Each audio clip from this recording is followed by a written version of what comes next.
everybody! Guess who's on time? Polly is. I was the one that was late, but that's mainly because I was coming back from a nice weekend retreat with El Boyfriendo and another couple friend of ours in the cabin in the woods area. So, I'm sorry. We didn't get home in enough time, and I knew that was probably a likelihood yesterday, so I told Polly about it, but I didn't give him an exact time because I wasn't sure if we would need it. But we did. We ended up needing it, which is fine because I don't want to have to rush to get on here and then just, like, make a whole bunch of mistakes doing so. So I apologize, Polly. Can you forgive me? No. Okay. That's fair. I will hold a grudge. That's fair. You're going to be very pleased to hear that I got to clean my gun for the first time ever this weekend because we brought the firearms up, and El Boyfriendo showed me how to clean my gun because Nice. I'd never done it before. So I took the thing apart. It was a little bit difficult because the trigger lock, I guess. I think that's what it's called.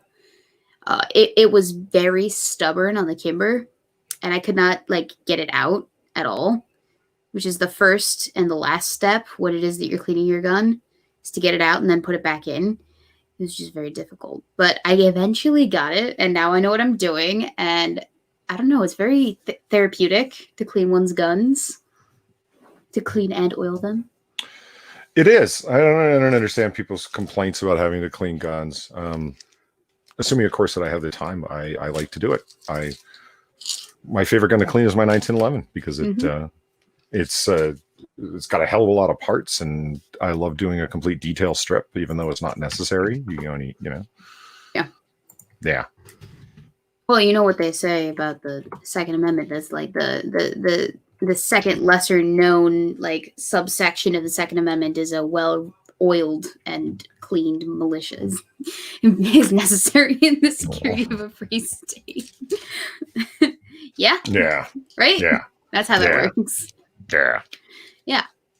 You can't have a well-regulated militia if you don't have a well-oiled and cleaned and lubed militia, A well-lubed militia. This sounds like a fucking gay porn or something. Oh, God. There's probably one out there. There probably is. Let's be honest. Yeah, I wouldn't be surprised. Mm-hmm. So I got to fire an AR this weekend. It was a very powerful boom boom stick.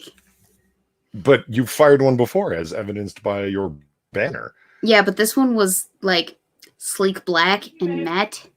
Matte, it looked more dangerous. It looked more dangerous. It was like a proper military assault weapon. Right. But this one had a scope on it. I think the one you were firing had an ACOG. Did it really? It. Yeah. Oh God, that was 2 years ago. Oh, you're right. They're basically the same gun. Oh my God! Because I thought that this one was an M4. I can't remember. I have to talk to my cousin about There's that. so much gun tourism at work here. It's like, let me just be seen with the thing, and then I can post it on social media. I have a picture of myself, I think, with the new one. Because Boyfriendo, he got one because he has a problem buying firearms now. It's been only 6 months, but he's already had opportunity to buy 7, and so we've had that discussion of all right, you can't buy at a rate that supersedes the amount of storage that you can put them in. And so his solution is to just keep buying more saves. Mine is more saves. Safes. There we go. He bought more save slots. It's fine. Yeah. That's what happened. This is 7 days. I'm sorry. I'm so tired. It's been a very long weekend. Anyway, so his solution is just to keep buying more safes and more safes and more safes and more safes. It's reasonable to me. Yeah, except for, think about this. We don't have a place to put all of the safes is the thing. Because safes are relatively large, and also there's very little organization that can go on when it is that you have like 8 different safes for all of your guns. Why not like wait to buy all of the ones that you want to buy until we get a house where we can build a secure room with like countertop space so you can clean your guns at it with like a little bench, storage for all your ammunition, little wall hanging thingies so you can put your guns on display and whatnot. And like generally it would be like the gun room. It's a secure room with like a reinforced door and all of the amenities that you could possibly want for gun cleaning and storage and whatnot. And then you don't have to continue to buy safes, and you don't have to like resell them at some point. It just seems easier to me, like less extra step option, right? Is that a guy thing to just want to buy them all like a Pokemon? Got to get them all. Got to get them all. No, I've thought about the safe room, as it were. I mean, the problem is like, okay, if you're gonna, so let's say I mean, there are very narrow gun cabinets available at Walmart, so you can buy relatively cheap, difficult to get into. Yeah, I know, with an oxyacetylene torch and a pry bar and blah blah blah, you can eventually get in there. Yeah, anything can be broken into, but relatively, you know, somebody's just breaking in looking to grab anything that they can. They're probably not coming loaded for bear looking to crack a safe, you know. Yes. So one of the basic solid metal gun cabinets, not so much a gun safe with like a big turny door and you know, that are available at Walmart and any other large box store. They come in all sorts of sizes, like narrow and whatever, and they've all got holes in the back to bolt them to the wall studs and stuff like that, which is important because, you know, if you get 2 guys, they can just pick up the whole gun cabinet and just walk out with it, right? So to bolt it to the wall, that's a good thing. Now, if you're talking about making a safe room, well, you said like reinforced door.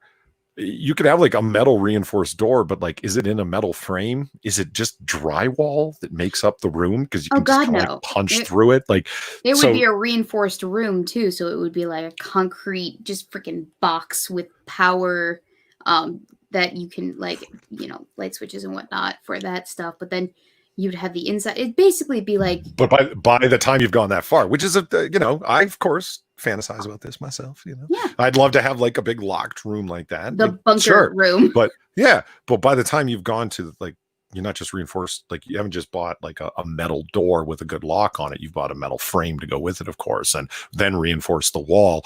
Holy shit, that gun cabinet's like 1/50th the cost of all of that, right? So yeah, I know. It becomes less viable of it all. Well, the problem is like the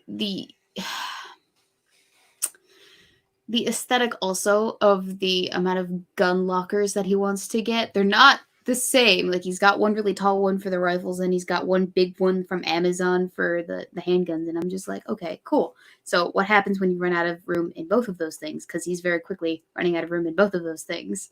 And then he's got the whole ammo crate too. And I'm like, can we just have like one separate room for all of the firearms stuff, except for maybe our concealed carries and the ones that we use for home defense, just so they're in that place. I don't know. I'm very womanly when it comes to. No, I mean I hear you. It's a reasonable point. I'm just. You know what I use as a gun cabinet for one thing is a file cabinet. Like literally a 3-door file cabinet. It's one of the fireproof ones, like for documents in case there's a fire in your office building. That's you know, so it's double walled, and the rollers that when you roll the thing, are big reinforced ball bearing rollers that the doors happen on. I got it at a campus sale, and yeah, all that's my ammo storage as well as the top drawers for handguns. And there's a hell of a lot of space there, and it's a locking cabinet. So sweet, it locks up. And good luck moving that thing. I had to get a friend with a literal piano dolly to help me get it into my house.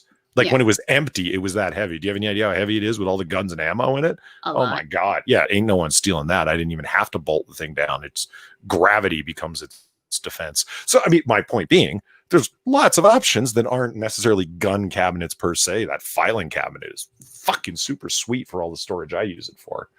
Yeah, but it makes sense to have like a gun cabinet if you're only going to have the amount of guns that you need or that is going to fit in there.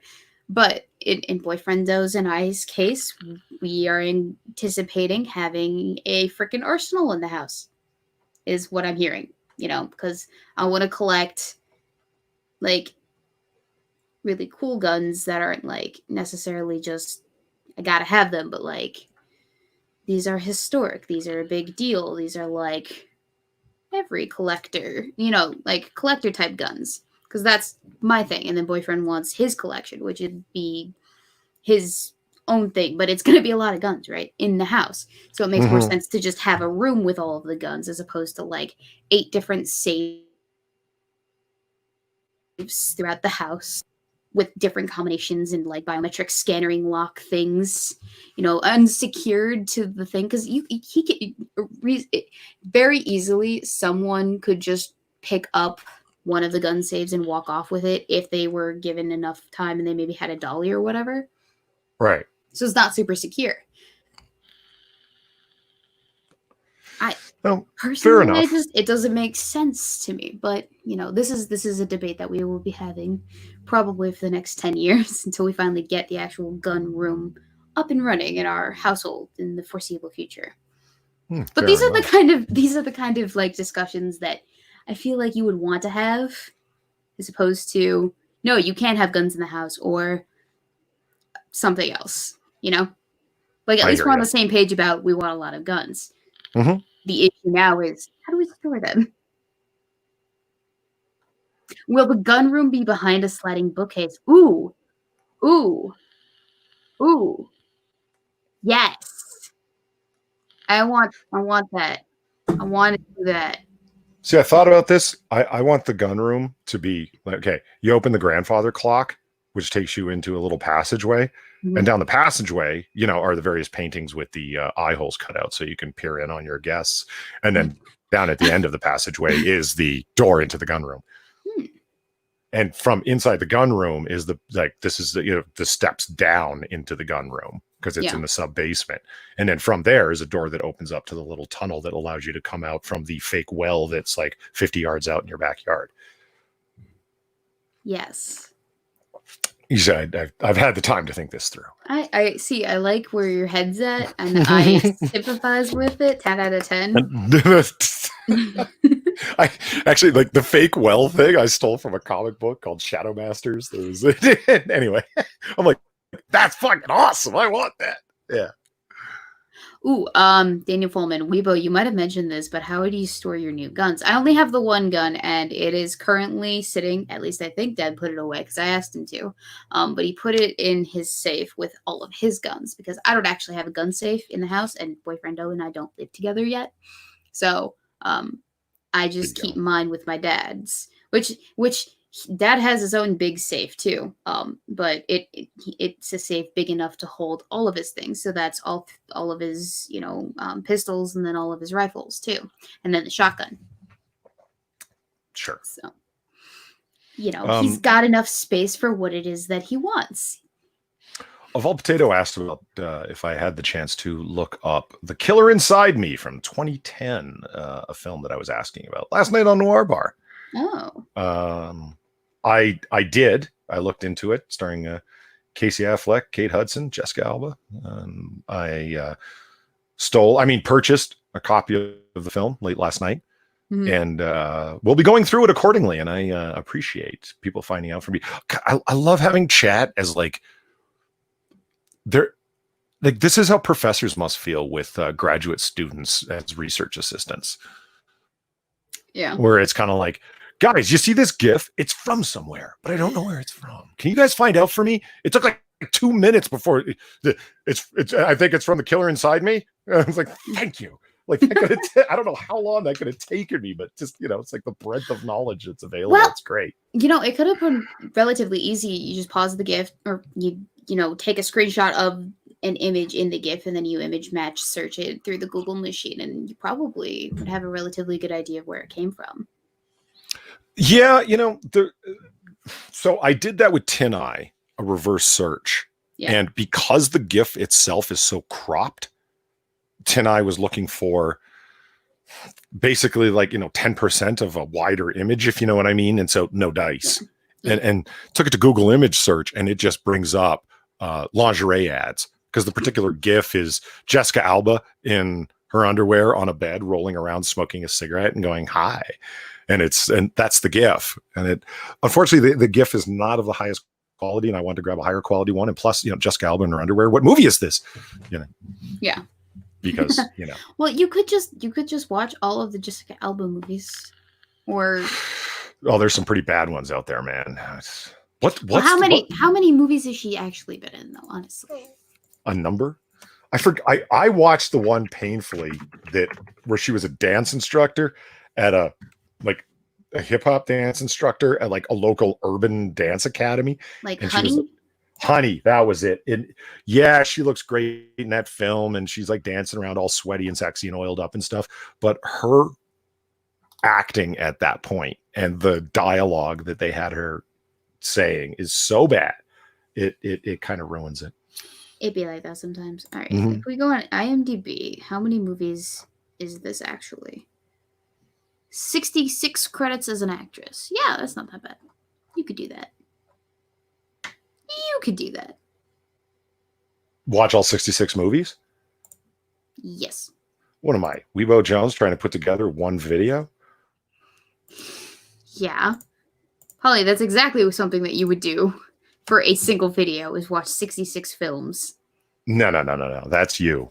That's you. No. I feel like that would be you on some level as well. Mr. I had to search 6 months to find the perfect font. Oh, let me tell you something. It's funny you bring up fonts. Oh. One of my favorite fonts that I've found, because there's Betty Noir, which you turned me on to. I wasn't aware of it before. Thank you. There is a great font that I love a lot, but some fonts, they have graphics associated with them. This one has on the top and the bottom film sprocket reels. Does that make sense? A whole bunch of dots to kind of give it a certain look. And it's obnoxious because whenever I use that font, I have to import into Photoshop, type out what I want to type out, then render out the font, and then delete the top and the bottom of the image. But once you've done that, it's no longer type font. It's no longer true type font. You can't just increase and decrease its size. It's no longer a vector file. Huh. So what I want to do is take this font, drop it into Adobe Illustrator, and recreate the entire alphabet. But I don't know anything about creating fonts. So I started looking into it, and I grabbed, meaning totally purchased from legitimate sources, font creator software. But then I got caught up in other things because I'm a space cadet and never got back to it. So, yeah. It's kind of like you trying to do your hottest guys in the MCU video. I mean, how many videos have you put out since you dedicated yourself to start this thing? It happens. I get it. Space Cadet Jones has I like how you slid that in there, just so subtly.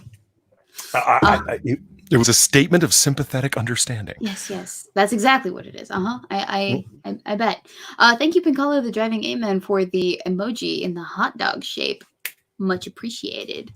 Hey, what's up, Pinkalo? And also, thank you the next 6 minutes for the donation over on the Streamlabs. Some gunroom cash for Weebo and her future classic firearm collection. 6 approves. Classics are always a good taste. Congrats on the new job. May you always work around good spirits. Get it? Because I'm the bartender. Can't wait for the next Hot Takes video. Buy her merch. Oh, the next Hot Takes video is in... No, I don't know. I'm not wearing a watch. It's on the 1st of next month. Your watch was... All right. It is 1/2 a freckle. Just kidding. What? Oh, no, I was just eyeing for the fun of it.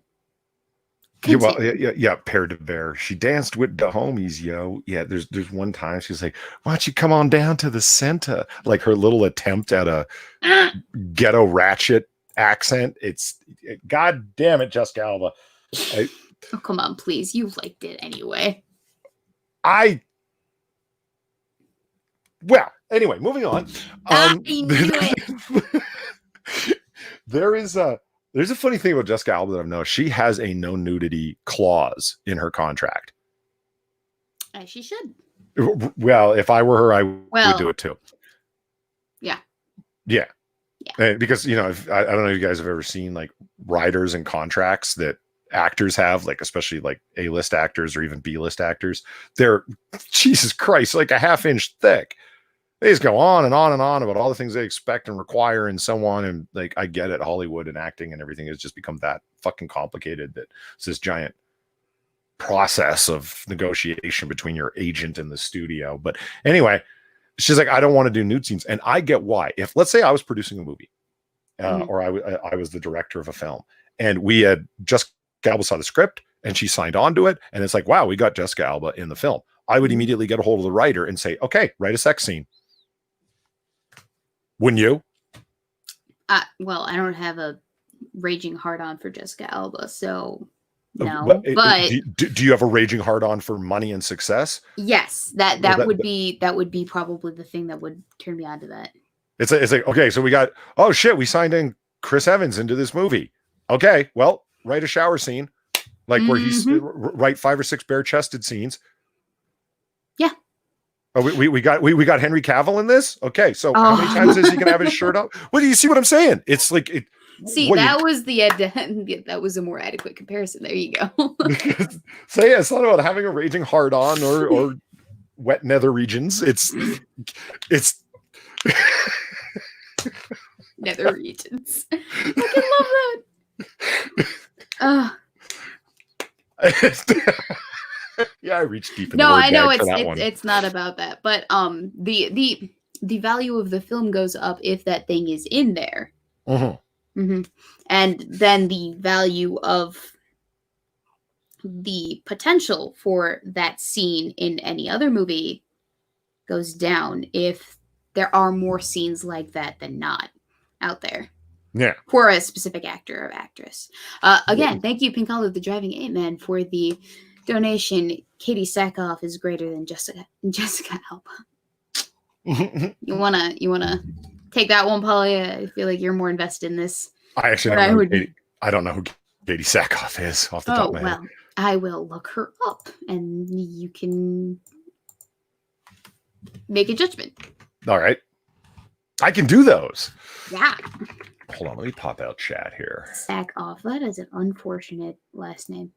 Yeah. It's like Spunkmeyer. Oh, I think I know who this is. Is she on Game of Thrones? No. Okay. Here. It's this lady. I only know her from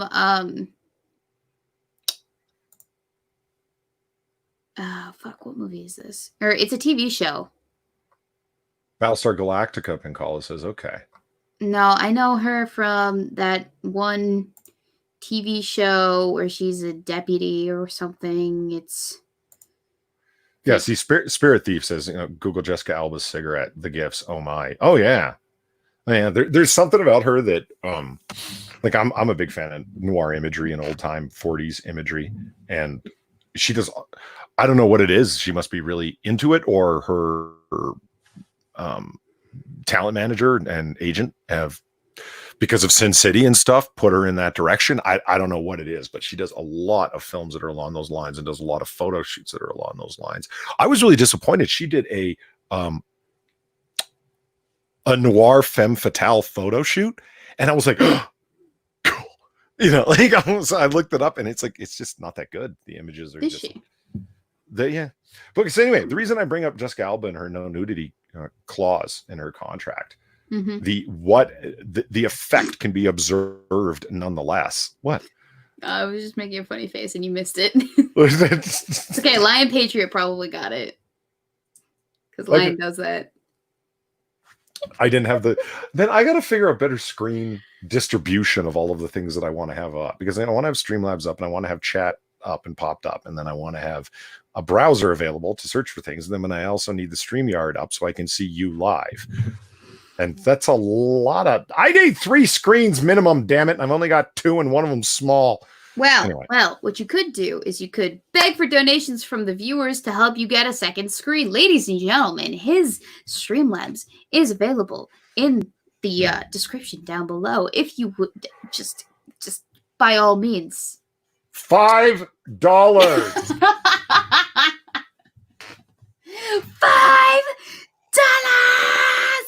No, it's not. No. If you are so inclined, it would be greatly appreciated because cocktail hour requires liquor.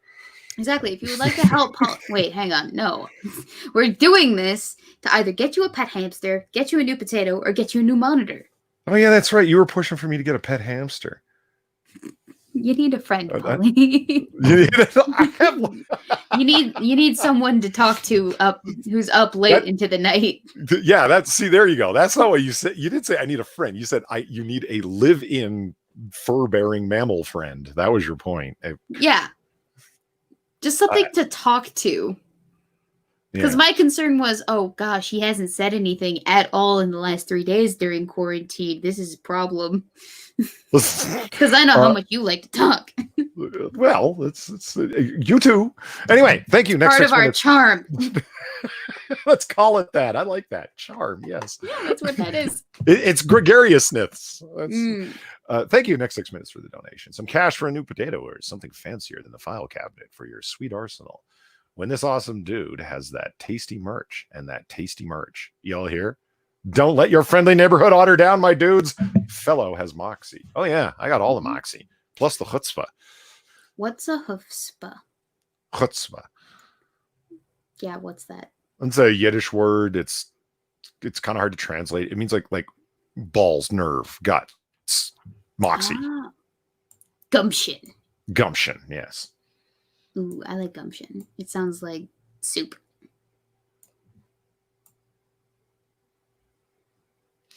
Angry Illinoisian says, Polly might be able to put me to sleep, but weebs would keep me awake. I don't know if I want to deconstruct that. That's Nope, let's just leave it. Yep. It was said, and there it is. Thank you, Angry Illinoisian. We're just gonna not touch it with a 10-foot pole. It's fine. Don't worry about it. Oh, and the blind and the special. Thank you very much for the donation. Do what we are doing. Running on an elliptical for $2 a minute and having a cosplay boudoir Patreon. Ooh. I don't know if anyone wants boudoir photos of me. Well, I mean, I've been asked for sexy pictures before, but that was IRL and a totally different story and outside the scope of what we're talking about here. Brag about it, why don't you, Polly? Well, it came to mind. So anyway, Jessica Alba and her no nudity clause. Ah, yes. Back to the point of the discussion that we started like 15 minutes ago. Well, no, but what's funny about it is you can observe the effect that I'm talking about, where, like, let's say she didn't have a no nudity clause. As soon as she had signed on and thus was contractually bound to be in said movie, they're going to write a nudity scene for her immediately. Mm-hmm. You know what I mean? Obviously. So what do they do instead? They write a underwear scene for her or some other sexy. Check out both Fantastic Four movies. Why does Sue Storm appear in her underwear twice in that movie randomly? Because it's Jessica Alba. That's why. I don't know. Why in Good Luck Chuck does she get her skirt torn off in a car door so she's standing there in her panties in the middle of the street? Because she's Jessica Alba. She has a no nudity clause in her contract. That's why.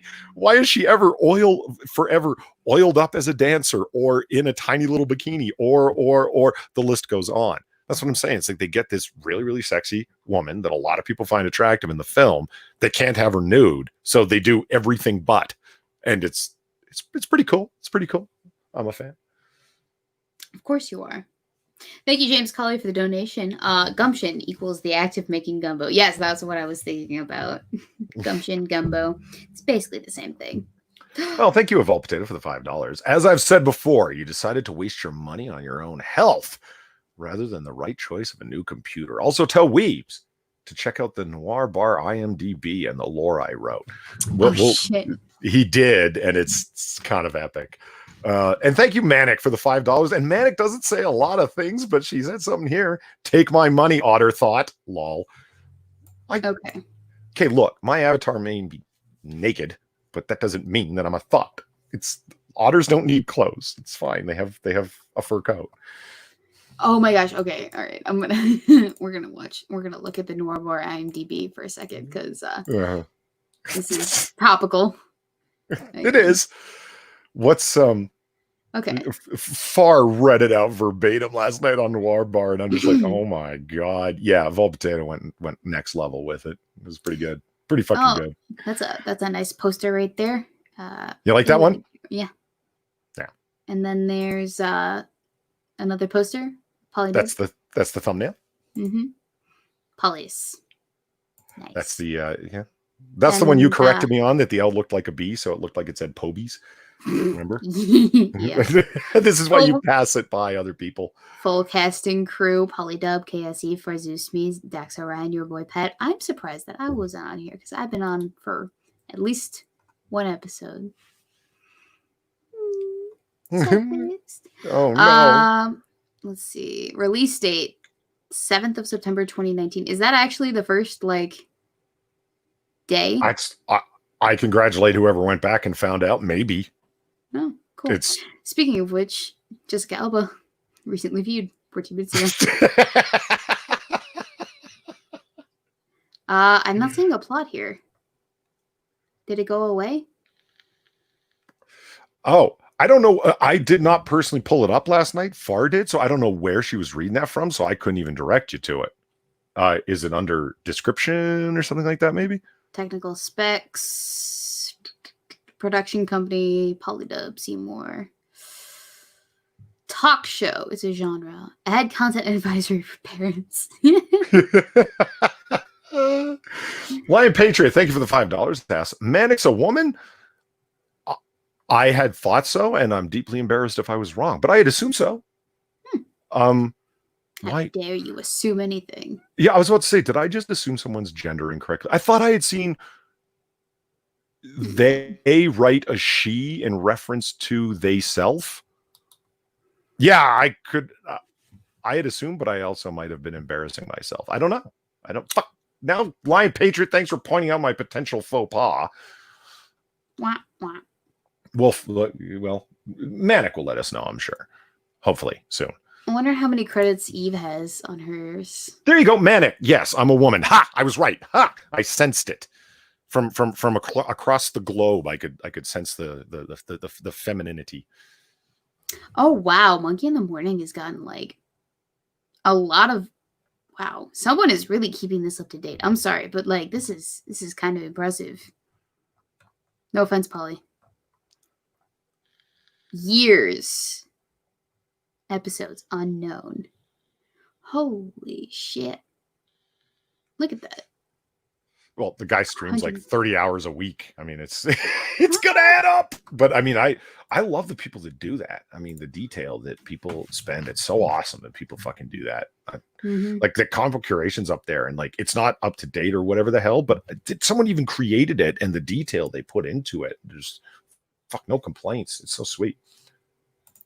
Hang on. I was told to go to the episodes for the detail.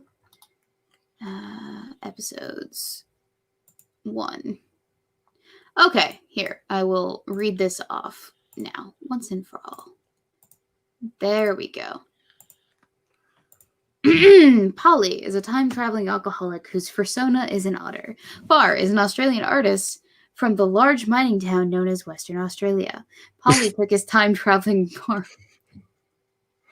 bar back to the 1940s to avoid the stigma of his alcoholism, combined with his furriness that everyone thinks is just a costume in that time, instead of his crippling need for furry Fuda inflation fetishes. But unfortunately, for Polly, the crafty Far took the deed for the bar. Now Far and Polly sit around and talk and drink with the occasional guest. Far with her juice boxes, and Polly with his variety. Aw, that's so cute. Yeah. Yeah, and I remember, although I was drinking last night, I recall what I said. I was like, it's Weebo Jones told me that it's not alcoholism until I graduate, and I'm 2 years out from that. So yeah, no, until you graduate for the very last time. Right. And we talked about that, right? Because what I can do is sign up for some extension courses after I get my doctorate, and therefore I'll just keep that going, and I'm not an alcoholic. See, I've thought this through. and I will not have anyone judge me for any kind of interest in Fuda. You can just leave me alone on that one. And but as for the first Sona thing, for God's sake, it's just an avatar. Are you sure? That's where I draw the line. Damn it. That's where he draws the line. Thank you, Chicago Mike, for the $10. Greatly appreciate it. I've been on a martini kick lately. Here's some money for gin vermouth. You know what? I greatly appreciate the anyone who goes on a martini kick. That is a boozy, awesome drink. I'm a big fan of martinis, but I'm a vodka martini guy. A vodka martini? I've never actually had a martini. You say they're good? Maybe I should try one. They are, but you gotta. I love that there's actually a thing called martini culture. When you go to a legit. Why are you making that face? I just am. It's part of my charm. I thought the screen froze, and I'm like, no, I saw her move a little bit. Why are you making that face? There's no reason. It just is happening. All right. Yeah. So in any case, the when you go to a full-on martini bar and they end up charging you $15 to $20 for a martini, it's because they expect you to be extremely and obnoxiously specific in the way that you order it. Oh. Yeah. Types, right down to types of olives and how many of them. And I want black olives, not green. Yeah, well, you can. You can. I would prefer a pickled mushroom. Thank you very much. Well, you want a burnt martini or a fucking dirty martini, or and in what way and how you want it served? Do you want the olives in the drink or on the side? And they expect you, when you're paying $20, $25, whatever, for a single cocktail. Yeah, you goddamn well better remember to the point where you go in and you say, "Hi, my name is John Smith, and I want the regular." That they've got it listed with all of its specificities and stuff. But you can just make them at home and not have to deal with any of that. You're getting called out. Apparently, someone, I can't recall where it was. Midnight says there's no such thing as a vodka martini. Nah. Also, a traditional martini is gin and vermouth, and that's why they call it a vodka martini, not a classic martini. There's no such thing as a vodka martini. Well, all right. I like a vodka and vermouth. Give it a name. Vermini. I don't know. A vodka. Yeah, well, and Chicago Mike says, I like a dirty martini. Have you ever had a dirty martini? Well, no, you never had one at all. A dirty martini. I've never had a dirty martini. I'm sorry. No, it's fine. They're actually really good. It's an addition to the vermouth and gin or vermouth and vodka of a little bit of the brine that the olives are in. That's what makes it dirty. Because it's like added a little bit. So it brings in, like, the brine is the seasonings and the vinegar. So it gives it like this little bit of a sour edge. I like pickled whatever. Like, honestly, I do. I truly do. It's a bad habit. I'll just eat pickled, like, green beans from the jar or whatever. Pickled pickles or pickled whatever. Just because they taste good. The vinegar and whatever spices are in there just does it for me. Ooh, Angela's here. Hey. And Midnight says, I got introduced to dirty martinis by a Southern debutante. She was also dirty. Thank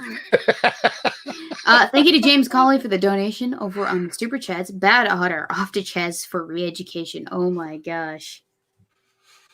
The Chaz. Chaz. No, it's Chop now. Didn't you hear? I did. But you know what? There are valuable lessons to be taken from the autonomous zone. Yes. Among them, borders work. IDs are necessary when crossing a border. Yeah. You must have ID to prove who you are. And also borders are necessary. You need armed guards at borders. And individual ownership of firearms is important. Thank you for demonstrating all of these things in real life for all of us. We greatly appreciate it. Property is a thing that you need. It's important to some people. Yeah, and they will have a cow if it's violated. Yeah, and if you try and take somebody's personal property by force with a firearm, people object to this So there is such a thing as personal property, and there is such a thing as theft accordingly. I mean, this microcosm of a nation state is just really telling us a lot about how a state should be run. And we appreciate the commies of all people for filling us in on this. I can't get enough of it. Even while I was on vacation, I was vehemently avoiding politics and whatnot like the plague, except for anything about Chaz or Chop, as it is now referred to, because it just like okay, all right. So I was in the car and I was reading stuff, and you've probably already seen this, but I wanna read this to you. It's I took screenshots of it. So let me see if I can find it too. But it's basically on the r/Capitol Hill Autonomous Zone. It was a post intending to clear up the RAS disinformation introducing the Conflict Resolution Advisory Council. So I'll skip the clearing up of the RAS stuff because no one really cares about their warlord dictator or whatever. But the introduction to the Conflict Resolution Advisory Council. You know what? Actually, it would be better if we could all read this together. So I'm going to pull it up. Just give me 1 sec. Sure. While you're pulling that up, Richard Art says, in case you're wondering, the Otter Father is taking a while because he has 2 commissions in the works, and he's learning how to redraw because I think, if I recall, he said his system had gone down, so he's figuring that back out and had streaming troubles.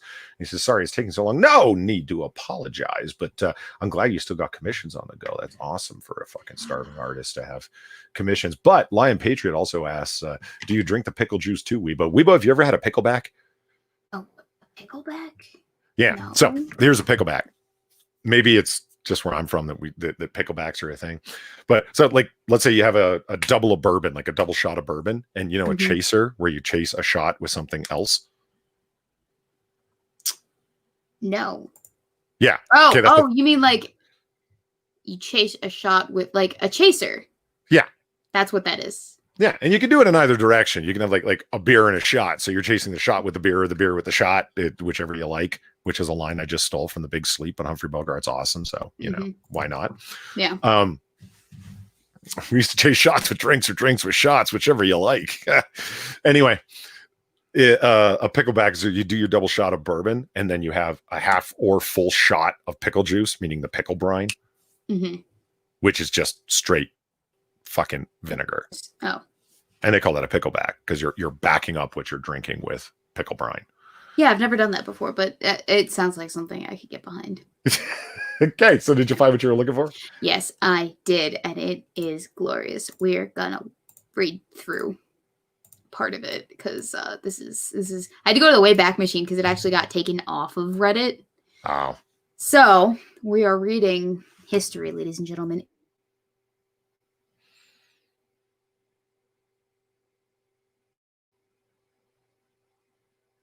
Pretty good, yeah.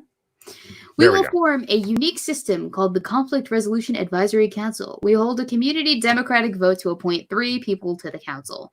To eliminate prejudice, we elect 1 black man, 1 black woman, and 1 white woman. Each person should undergo at least 1 45-minute sensitivity and political training session, which we can help organize.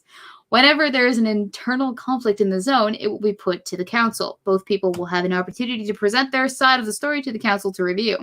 The council members will decide on a fair resolution and provide it as advice. Initially, the council will be advisory only. In the future, the system could evolve to become more mature with binding resolutions, impositions, retribution, enforcement, and imprisonment. Which is quite funny because damn right it is. Because the idea behind the autonomous zone is that it's lacking in police. And before I continue on, thank you to Chicago Mike for the donation. Weebo, have you ever had a Boilermaker? I have not. We'll talk about that in a minute, but I have to continue reading the edits because that's really quick. Millag? What, it's introducing crack? Yes, it's the CRAC. So it's the crack they're introducing. Yeah, introducing crack. They never think out these things if they're going to say them as acronyms. We got the crack working in the Chaz. I love it. All right, go on. Okay, so the appointed people will hear out and settle any internal disputes within the zone. We're not suggesting that this council members become leaders or judges, only referees in cases of internal conflicts. Except that at some point, hopefully they can be mature enough to enforce and imprison and enact retribution. But that's neither here nor there. So the first edit. After receiving feedback about inclusiveness, we shall include in the council one black man, one black woman, one trans black person, one non-binary black person, and one white woman crossed out. So instead of 5, 4 people. Yeah, and notice the extreme consistency of the Black Lives Matter ideology, where black has become a proper name, thus capitalized, but white is not, hence not capitalized. It's not accidental. It's go fuck yourself, commie. Mad wolf. Edit 2, because it doesn't. There's 9 edits, Polly. There's 9 edits. Yeah. On more feedback, we will add to the council 1 Asian, non-male, 1 Native American, non-male, 1 Latinx, non-male, and then 4 additional black men and women to balance it out. In total, there are 3 + 4 + 4 = 11 members. So I love edit 3. It's like, we've received some feedback, and including disabled persons, both mental and physical, and homeless persons on the council. So if you get a home, you're off the council, number 1, and we need at least 1 lunatic on the council. So 20 or 40% of the council should be persons with lived experience of disability. At least 10% should be experiencing involuntary homelessness. See, I cracked the joke about the lunatic on the council. Why I find that funny is somebody who's had lived experience of mental disability. Okay, you know what? Lots of us have different issues, from anxiety to depression to whatever the fuck. But how are you counting mental disability? Does it have to be somebody who has like straight up diagnosed bipolar? Not just anything that's classified in the DSM-5. So, but by whom? A non-binary POC LGBTQ member doctor that resides within the CHOP who has diagnosed them accordingly? I genuinely don't know. I think it's just like self-declared, I am this thing, maybe, but I don't know. So just randomly pull someone off Tumblr. Got it. Yeah. Edit 4. We realize LGBTQIA communities are being underrepresented in the council so far and are working on proposals to rectify this. The final composition of the balanced council will likely include 10 to 50% people who identify as LGBTQIA. Edit 5. We have agreed to add 3 more seats, 2 of which are to give a voice to the disadvantaged LGBTQIA community and 1 to give children equal representation and fairness. The new seats include 1 for an LGBTQI identifying black disabled person. I was reading ahead and I got to that line and I'm like, yes. Okay, I'm sorry, go ahead. 1 for an LGBTQI identifying black homeless person and 1 for... I'm sorry. This is great. And 1 for a non-wed or mixed race child between the ages of 8 and 15. Okay, mixed race. How much white blood do you have before you're invalidated? 3 grandparents? Maybe we should. Nope. Maybe we should look into the National Socialist way that they organized this. You should have to prove all 4 of your grandparents are of Aryan descent, because you are going in this direction. Can't you see it? Edit 7. We've heard your concerns about the Asian non-male seat representing all Asian subgroups as if they are a monolithic identity. That wasn't our intention. We will replace the Asian non-male seat with 12 mini seats for each of the following Asian non-male identities: Chinese, Filipino, Vietnamese, Korean, Japanese, Cambodian, Taiwanese, Malaysian, Mongolian, Okinawan, Singaporean, and wildcard, any Asian identity except Korean American. Okinawan? You just pissed off the mainland Japanese people because they consider it part of the Japanese Isles, which the Okinawans have a strong historical belief in their unique cultural heritage. And I get all of that, but you didn't put Hong Kongese on there, you fucking pricks. Oof. No, it's the wild card one, and Asian identity, except for Korean Americans, by the way.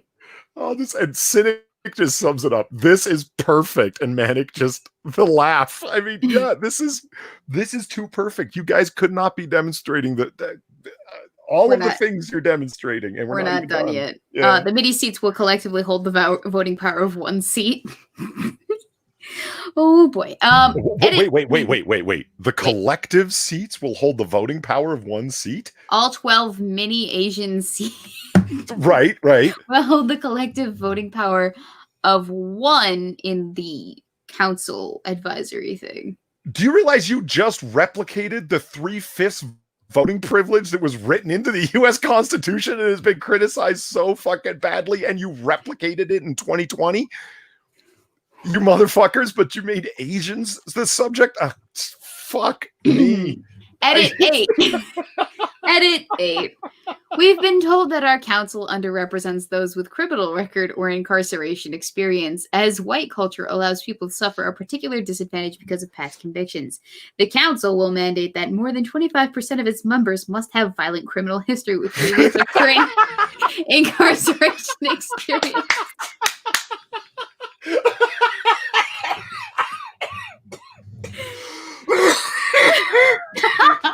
I think I'm killing Polly. I think he's about to die. Honestly, He must have violent criminal histories. I can't. Not just any crime, not just non-violent offenses. I can't. They have to be violent criminal offenses. Otherwise, they don't count. Oh, my eyes are watering. Hold on. This is so good. Are you ready for edit 9? I'm ready. Oh, edit 9. So Don't read ahead. I want your experience with this to be natural. All right. Edit 9. Some women have expressed to us that they wouldn't feel comfortable presenting a case involving a sexual offense to a council that is partially made up of criminals with a history of committing sexual offenses. We are placing a cap of 50% on the proportion of council members who have performed one or more premeditated sexual assaults or rapes in the preceding 12 months. Homeless persons and disabled persons are exempt from this cap. But okay, hold on. Okay, so we the violent criminal records, but in the previous communiques that have come out of this round table of intellect that is operating under this autonomous zone, have said that all of these people all of POCs need to be retried because they've received unfair trials and convictions in the past. So how do you know who actually committed a rape or not, or a violent crime or not, so they're justified to have a seat or can't overhear a case of violent sexual assault because the women wouldn't be comfortable with it? Aren't you going to have to retry all these people personally because you can't trust the United States' system of jurisprudence in terms of conviction? Ideally, yes. Because are you talking about the demands that were put forth regarding the Chaz? And what it would take to get it disbanded, essentially? Yeah. Did you read through them? I did. Yeah. I did. Of course, asking for things that are way outside their area of influence, like the entire Seattle Police Department needs to be defunded and destroyed. And it's yeah, but that's outside your area of influence. I mean, so you're engaged in international relations and attempting diplomatic pressure now? Apparently, you want this little slice of just Seattle back? You need to change the entire statewide structure to fit our demands. Okay. Well, I'm scanning through. Where does it say, in the previous 12 months? I kind of missed that part. Oh, in the preceding 12 months. So right here. Who have performed one or more premeditated sexual assaults or rapes in the preceding 12 months. So if somebody performed a violent, premeditated sexual assault 18 months ago, yeah, that's fine. They good. That's fine. Yeah, don't worry about it. Fine. Don't worry about it. All right. No big deal. Thank you to James Colley for the donation over on the Super Chats. Representative What When Wong feels upset because he is 6'2" and by far not mini. Okay, to be quite frank, I don't actually think that was legitimate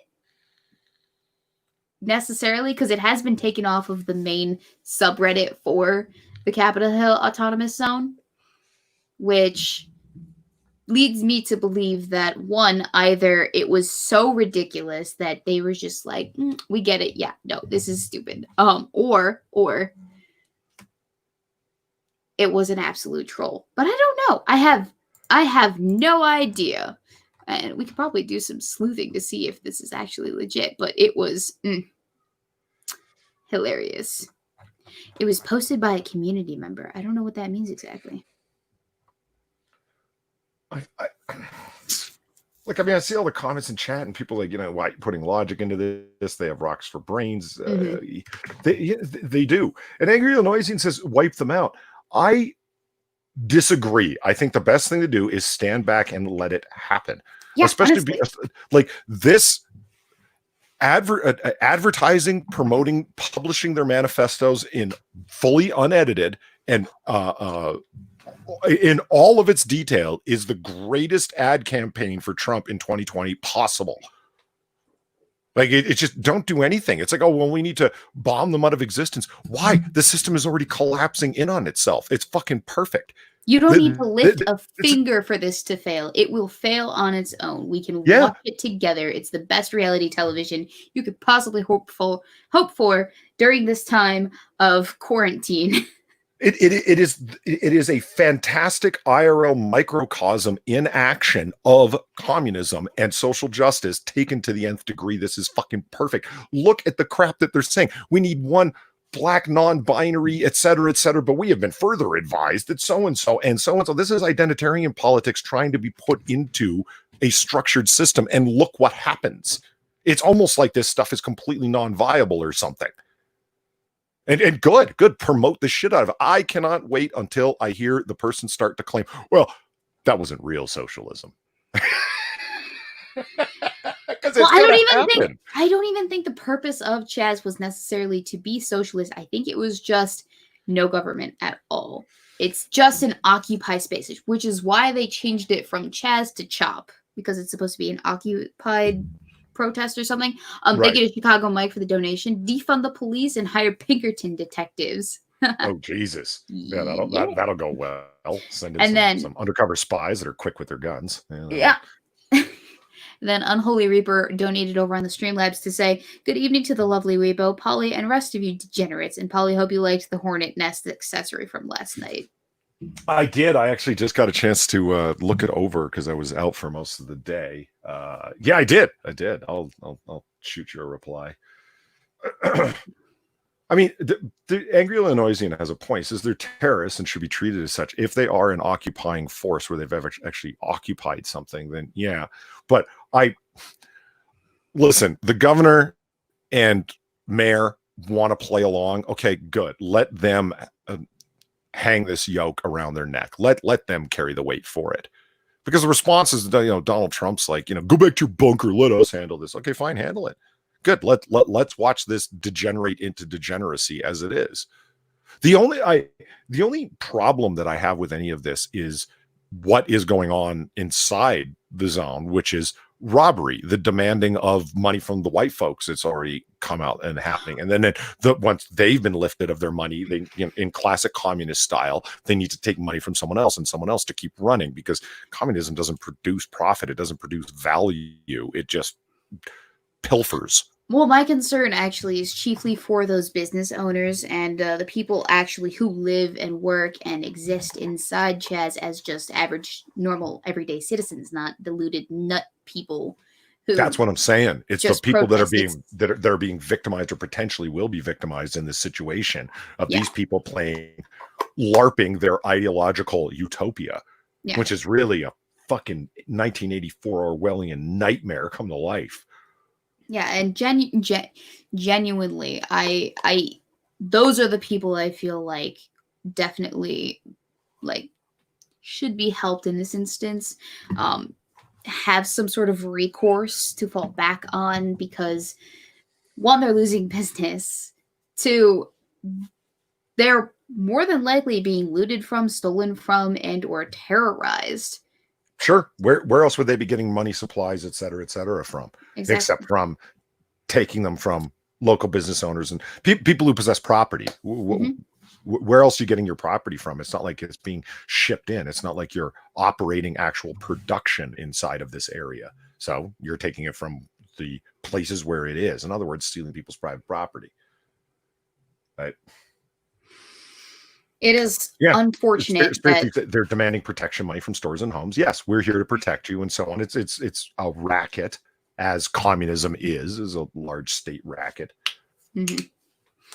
It'll be interesting to see how this all plays out in the near to soon future. And I'm so glad that I do not live on that side of the country. Yeah. So I don't have to worry about it. Man, this is I was looking at the screen right now. Fuck, I've got the perfect avatar for today. Just a very, very confused Otter. Question mark, question mark, question mark. Woo! What is happening? My head is spinning. Yes, shall defend from both enemies, foreign and domestic, dog. And that's the thing that's holding me back from just saying, let them have at it and see how it works out, because there are innocents getting caught in the crossfire of this absolutely nutcase of an example of microcosm of crazy, which probably didn't make sense. But you know what? We're going to go with it anyway. Yeah. Cut off their main supply line, arrest their parents, says Polydub. One of the problems is, like, parents. you have people arrest. What would that do? Well, sins of the child, sins of the father. No, that's not a good idea, in my opinion. A suggestion that's come up a lot, and even I toyed with the idea, is like, well, you're accepting all of this clean, purified city water that's being shipped in, as opposed to like raw water from like a natural source or whatever. And you're also running off of the electricity, yet claiming to be like a separate autonomous zone and so forth. And people say, shut off their electricity and water and see how they fare. That would only hurt the people that are not part of the hierarchy of this movement. I mean, what's interesting about this is supposed to be like, oh, we're going classless. We're going, there will be no oppressors here, but you're already designating who gets to say what over whom, not by choice of the people, but by intrinsic characteristics such as sexual orientation, sexual identity, and racial identity. This is the essence of your classes are clear. You just labeled them all out. Your classes are by identity. This is social Marxism in a very pure, simplistic form, and it's playing itself out. If you shut down water and electricity to the system, they will have the complaint of, oh, well, they exacted sanctions upon us and tried to starve us out. This was inhumane. They denied our humanity by not allowing us clean water and electricity to run all of our, I don't know, whatever, laptops to write our Marxist tripe on. I don't think that that's a good idea. What it's really going to do is end up the business owners and the residents that live there that aren't really part of this whole thing, that aren't part of the social justice hierarchy, are the ones that are going to end up suffering from that. And like any communist dictatorship, the SoundCloud rapper in charge will be eating well and staying warm or cool, as the case may be. Yeah, and everybody else, fuck them. They have what donating to them? Yeah. Yeah, because they're the ones with the guns. It's almost like citizens and the average person possessing guns acts as a buttress towards tyranny or something. What? I know. It's a crazy idea. Polly, are you calling them hypocrites? As angry Illinoisian. I am calling them fucking hypocrites, yes. Are you calling them fucking hypocrites? At the same time, they're saying we need to get rid of classes and call for all this gun control. And then when they get a chance to run it for themselves, they violate those very same premises and act like individualist libertarians or individualist classical liberals. Because, we need a state. We can't just have people coming and going, and we need to guard the borders, and we need to do so with firearms and then devolve because they're not into individual rights, because that's a filthy American concept. It's like, not everyone can have guns. Just the people that are in charge that have the right ideas can have. Oh, so you're a fucking dictatorship then? Yeah. Oh, yeah. We're protecting you. Ooh, Daniel Fullman made a good comment. Monkey had the great idea. Shut off their internet and this will all collapse. Honestly, yeah, probably. People will just up and go home if you restrict their access to internet, because what the fuck are they going to do without it? What's the point? You would be denying them the ability to actually get their message out there to activize in that sense. Because a lot of what it is that's going on is due to the fact that people have access to the internet and whatnot. I don't think that shutting off any of their utilities, be they electricity, internet, phone communications like landlines of any sort, is a good idea. No, Because all of it will you be don't. seen like trying to pressure them into giving up. It's let them fail on their own. This thing is like, look how long it's been going. Look how many corrections they've had to issue. And you want as much information as possible coming out of that area. Because it's all. Okay, that makes sense. Yes. It's like Weebo. You sent me that tweet the other day where you're saying like historians are going to in the future, 10 or 20 years from now, we're going to have to decide which quarter of 2020 to focus on. I don't want historians to have a lack of information to be able to talk about this thing, and I don't want a bunch of Carlos Mazas in the future talking about the Chaz versus the Chaz chop as an experiment in a utopia that was brought down by a tyrannical Trump regime. No. Okay, Let fair. them collapse on their own, and their ideological Potemkin village can fall apart as it inevitably is and will. I do like the idea of people specializing in a very specific sect of 2020. Yeah, man. Because, like, there's so much that has happened this year, and I've been refusing to talk about a great deal of it because, like, everyone's so sick of just hearing about COVID and hearing about, the protest, George Floyd, and whatever, and hearing about the almost war that broke out and hearing about XYZ thing. But Chaz is special. Chaz to me is something that I think that we could all just have a hearty laugh over, and that's what this channel is all. And that's what this is all about. Right? In my more humorous moments, I imagine that there's people sitting around drinking kombucha in very diverse groups in San Francisco and the general Bay Area thinking, why didn't we think of that? we could have formed a racial hierarchy here. Richard Art says, Paula, you're not saying it's a bunch of stupid rich kids sold bullshit by a bunch of communist college professors, are you? Yes. No, you're not saying that. Why would you say that? And who do they nominate as their leader? The SoundCloud rapper, the guy who can talk the biggest game and who's got the fucking cred. And of course, it's a cis male. They put the alpha male in charge, the guy who talks the big bullshit, who never wants to be without his gun. I mean, you guys are playing out so many fucking stereotypes of every sort. Again, I would find it infinitely fascinating if I did not have this thing in the back of my head thinking, what about the people that are being forced into something here? What about the people that are being victimized here? Because I keep thinking it's a lot of people in that area. Yes, it's a small area, but it's only a small group of people that are doing issuing the communiques, issuing their edicts, issuing their demands, and sitting around on their councils. And we need this many Asians, but all 12 of them from the mini seats will collectively only vote as one. I love Asians. Your life is only worth 1/12 of 1/12. 1/12. No. Korean Asians aren't even worth. They're the ones that are worth 1/12. The rest are like 1/6 potentially, because that wild card Asian, the wild card Asian, yeah, excluded Koreans. We need to graph this, Weebs. We need a pie chart. This would be epic. We need to go. This is the thing. We need to do this. What do we need to make a pie chart of all of their councils and how they broke them up by race and etc. This would be hilarious with visual examples. Okay, but here's the thing. They would have to be of the assorted color of the thing that they are.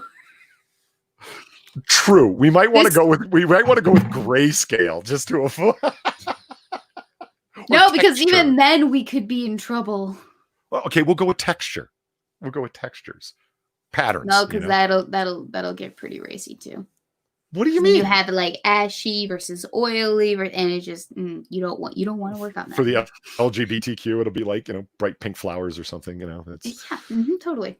Oh, we could totally do this. This would be so much fun. Yeah, it would. And plus, we can have here's the pre-edit way that the distribution looked, and here's the post-edit distribution. And I'm sure there's more edits coming. So actually, no, it doesn't exist anymore. It was taken off of Reddit, so there are no more edits to come. So we only get 9. Okay. All right. Sad. Yeah. I'm sorry. I'm so sorry. Oof. Okay, I'll be back in a hot second. I just want to refill my coffee. I'll be right Okay. back. Bye. All right. My throat's dry. Well, not bye. Just hold the hell on. All right, so guys, while Polly is gone, I gotta show off some new acquisitions that I've gotten this weekend. I went to a nice flea market and I got myself 2 Damascus blades, and I'm so happy about this because I've been in the market for some Damascus steel. And here we have the first one. It's a very nice short blade with a beautiful, beautiful grip. Look at that. That is carved wood, and that is gorgeous. It is made in Pakistan, so coming all the way from the Middle East. Cost me about $50 for this bad boy. I actually got it on a deal. It was supposed to be like $65, but he gave it to me for 50. And then there was this one. Oh, it comes with a beautiful looking scabbard right here. You see that? With a nice button and whatnot. It's actually very well made. It doesn't feel super cheap at all. But like, oh gosh, look at that detail, that texture, and it's super sharp too. So if we were like to test it out, top notch. I'll put that back. And then the second one that I got is a little bit longer, also a Damascus blade. You can see the texture pattern. And the difference between this and normal steel is, I believe Damascus steel is supposed to be harder and a little bit tougher in terms of, it's not virility. Virility has to do with your ability to procreate, I'm pretty sure. No, it's just tougher. It's better steel from what I realize, or from what I've read. And then this is the hilt on this one. Not nearly as textured, but it is 2 different kinds of wood, and then some nice, you can kind of see that. It's not the best lighting in here. I apologize. But again, it's a little bit longer than the other one, and it does come with its own hilt as well. Look at that, nice and leather with a belt strap just for your ease of use and a little button. Also cost me $50, but he knocked the price way down on this. Made it easy for me because I had 100. He didn't even have to break it. I just gave him the 100 and he gave me both of those knives. Did you smile and wink at him and it happened? No, but he was offering. Use your girl privilege. Maybe. But this was near the Cabin of the Woods area and up that far north. What was interesting is at the flea market, you had the ability to purchase a firearm. Anyone that you wanted, with the exception of you couldn't buy a handgun. You could buy shotguns, rifles, probably some sort of AR as well. And the guy who sold me the knives offered boyfriend a nice, I believe it was a 12 gauge shotgun for $200. Like cash. But of course, boyfriendo did not have $200 of cash to put towards another firearm. Luckily, therefore, we did not have to go home with 8 firearms instead of 7. We did not have enough room in the gun case at all. Sorry, I interrupted. What were you saying? Hold on. Is this a true story? Okay, I'm sorry. Keep talking. I just need to find out if this is. Oh no, I was just talking about how it's very easy to buy a long barrel gun up north, like in cash, just up front, as opposed to down further south where it is that I typically live. It's very interesting.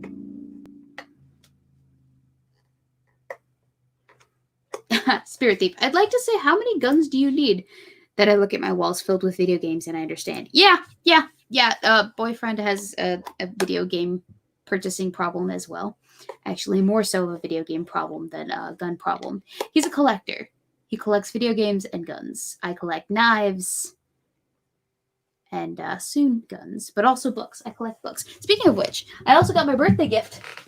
That was supposed to. I got my birthday gift. By the way, my birthday was in April, but I got my birthday gift finally. The $100 copy of The Little White Horse, complete with the dust jacket. Oh wow! Look at that! Look how yellowed the pages are. I love it. Look at that! Oh yeah, man! First edition. Sweet. Oh!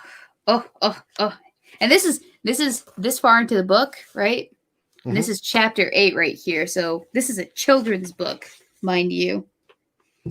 It's a book that was I purchased this in April. Got it last week Thursday, and I'm just so happy because this is officially the most expensive book that I own. This right here is worth both of those Damascus blades. Damn. I'm very, very happy by this. This was a book published in 1946, by the way. And it does have that old book smell. Yeah, I'm going to be that person that collects old books.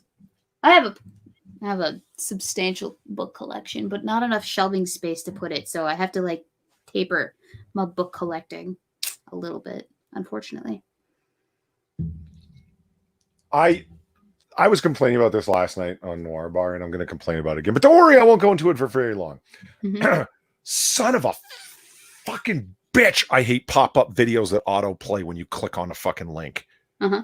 Like when you're like news channels or news entertainment or whatever the fuck, and immediately it starts playing a fucking video, and you don't think I know what you're up to? You don't think I know what you're up to? You're embedding the fucking video and you're double dipping because you get the hit on your fucking channel, so you can charge your fucking advertisers for that. Plus, you also get a hit on your embedded YouTube channel. So it's like, oh, well, we got a view on YouTube and we got a view on over here on our website. You're double dipping. Most people don't want, they either want to watch just the video or they want to read the article. I can't stand it, and that system is not going to fucking last. It's like the shitty websites like Everyday Feminism and Vox and all the financial troubles that they're having, and every other a bullshit fly-by-night garbage outfit that started up. And then Newsarama is the most recent one, a lot of Comicsgate people had issues with it because they were just like a left-wing mouthpiece for the fucking industry and all their bullshit that they pulled and reported on. These things are collapsing in on themselves because they all started the same way. A flood of investment money to begin with. And then it's like, oh, well, here's our business model. We're going to bring in all these advertisers. And it turns out that like, well, no, this isn't actually a viable business model. And after your original investment money has been burned through, the advertisement money isn't enough to keep your fucking house of cards afloat, and the thing fucking collapses. So they play all these double dipping games to make it seem like they're more active than they really are. It's like all the bots on Twitter. People are asking, well, why don't they get rid of all the bots on Twitter if they're aware that they're there? Why don't they get rid of people that are following 8, 9, 10,000 fucking people? Because it creates false activity, and they can show individual investors, i.e., because it's a publicly traded stock, right? That look how active our network is. If they got rid of every bot that they knew was a bot, and they got rid of all the people that are following 10,000 people, even though nobody's actually capable of that, the stock would drop overnight because the activity of the system would be revealed for what it is. Only 1/10, if not less, of what it looks like it is because of all of the fake bullshit automated activity that's going on. Anyway, I'm done. So did you have something that you wanted to share with class, Polly? It sounded like you had something. Well, I tried clicking on a couple of fucking pages, but I got like instant fucking, oh, hey, why don't you watch this fucking video that has barely anything to do with what you clicked on? Like, oh, you motherfuckers. Do you have ad block? Yeah, I do, but it's people have figured out so much. I run ad block and no script, and motherfuckers have still figured out ways around it. I still got autoplay videos happening. Poly rants are proven to invigorate the listener. yes, very much so. Indeed, that's what I live for. That's why we keep him around, ladies and gentlemen. Yeah, number one knower says that's how they up their YouTube views. Absolutely, it is. Because and most people will press pause, but it doesn't matter because by that point it's counted as a view. Oh, fuck the whole thing, man. Ooh, Spirit Thief asks a question that I not that one. Sorry, Chicago Mike. This one. Does Polly rant like this any other time, or does only Weebo draw that anger out of you? No! I don't just do that. I don't think. It's not just me, Polly, is it? No. No, it's not.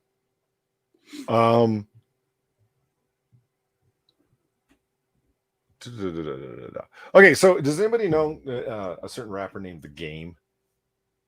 No. Okay, he's an idiot. Oh, okay. He is. The man's out with it. Yeah, the man's a damn fool. The amount of money that guy has to pay off, $7 million. The Instagram model that she received $7.2 million judgment against The Game, and he hasn't paid it off, didn't make an effort to pay it off.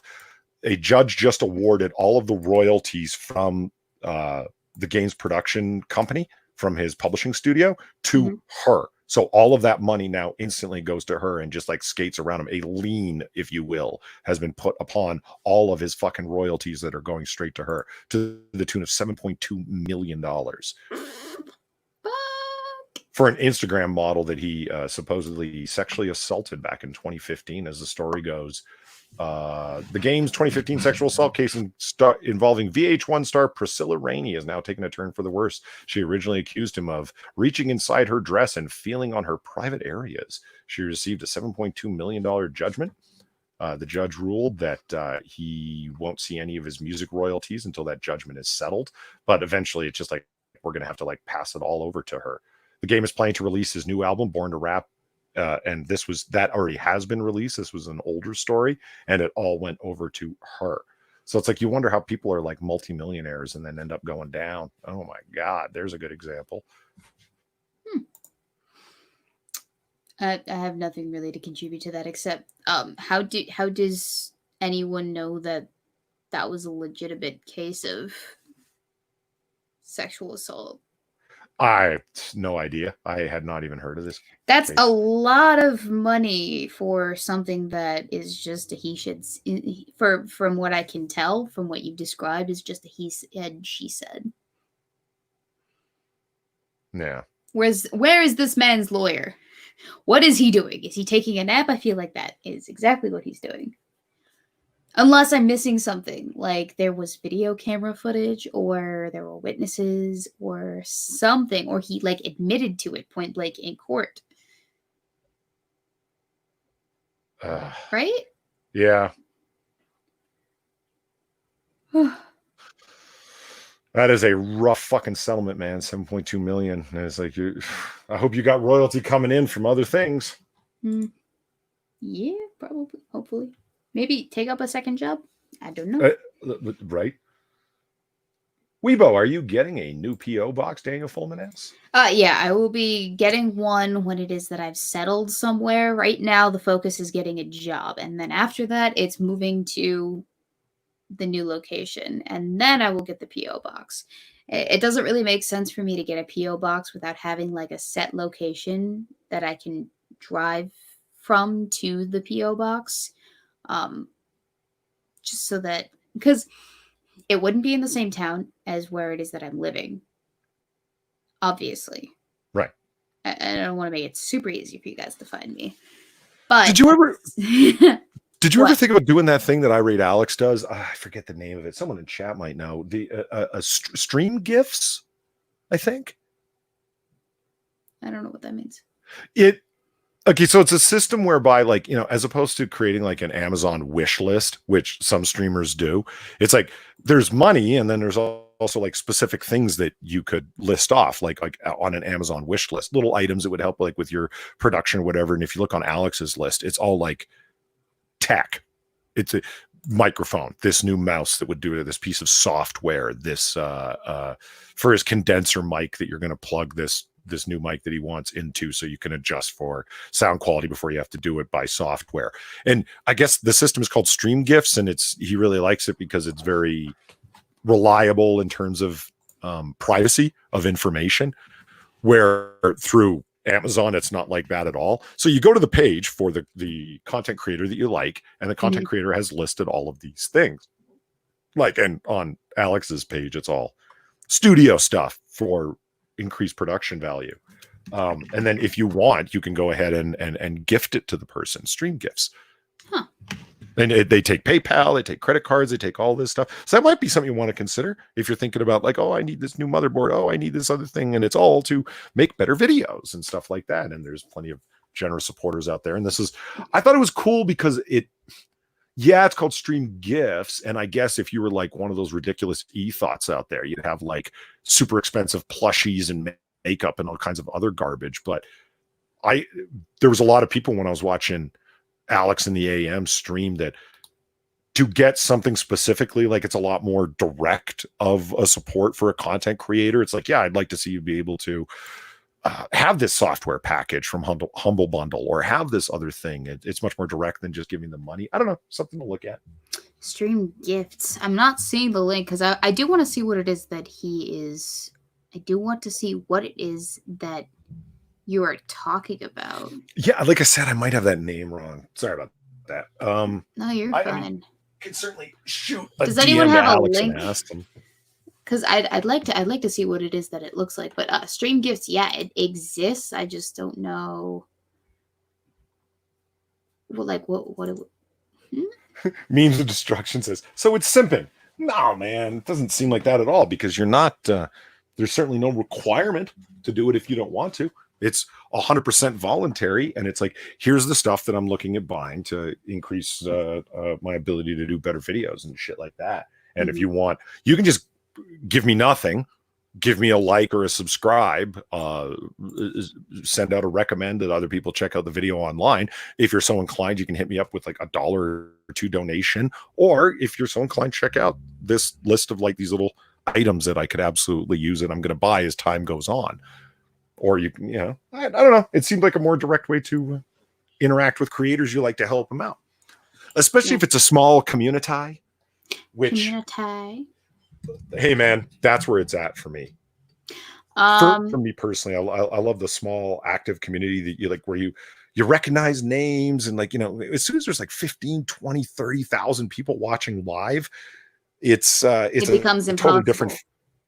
Yeah, it's a totally different feeling than like, I love running Noir Bar. I love coming on Cocktail Hour because, and Comic Book Curation, because I recognize all the people. And I recognize the things that they're saying, and it's part of like a little group and such, and they know each other, and they're all having their independent conversations in chat. It's a gathering. It's pretty sweet. Yeah. I gotta say, I prefer the smaller audience. I don't think I would enjoy it as much if it got to a point where it's too big for me to actually keep up with people. Like, I keep up with Rich, I know he does art streams, and I donated towards his drawing tablet fund before, and it served him well. Lion Patriot, we gamed together last week. This, like, Daniel Fulman's always in the chat asking questions about stuff, and maybe keeping the chat going and keeping the stream going. I appreciate that. And then the next 6 minutes, obviously, dude, we've been friends forever. So it's like, this is a nice, happy little community, and I recognize all of the people in the chat at this juncture right now, like, from what I can tell. Yep, y'all are pretty much regulars, and that warms my heart. That warms my cold undead heart. I'm just kidding. It's not cold and undead. No, it's just dead. And now to deliver a service, Richard Art has asked me, how much is my setup? I need to set up a good price to save up for. So my setup is this is the second iteration of my setup, because I did go through 2 motherboards. This is my second motherboard that I'm on, and so it's hard to estimate exactly how much it is that my setup costs, because the graphics card that I have is actually a gift from Joe Lander. Joe Lander gave me my graphics card, and then he also paid for my replacement motherboard. But other than that, everything else was something that I saved up for. I actually did have to replace my keyboard at one point. That was another $100 on top. But roughly, I'd say that $1,000 to $1,200 is a good, starter price for a computer. But when you're buying your parts for your computer, you want to make sure that you buy good parts. The warranty's included on that final price as well. So don't just buy the parts and not include the warranty in that, overall price that you want to do. You never want to skimp out on that, because think about it. If the part doesn't work and you didn't buy the warranty, you're out of luck in that respect. You don't get reimbursed for that crappy part that you bought. You just have to kind of own that cost, unfortunately. So include the warranty in your overall price as well when it is that you're attributing stuff. And I can give you I use PC Part Picker for my computer build, and I've showed this to Polly and whatnot. And, it serves its purpose well. especially since I was building a starter computer.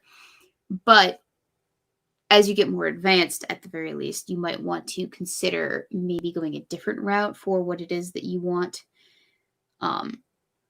You could buy the computer outright. You don't actually have to build it yourself. That's a possibility. I wanted to build mine because I wanted the right specs, and I just wanted to be able to say that I built my own computer because it's fun. It's a good time. It's fun, but never having done it before, I feel that it's daunting. But I don't know. I'm trying to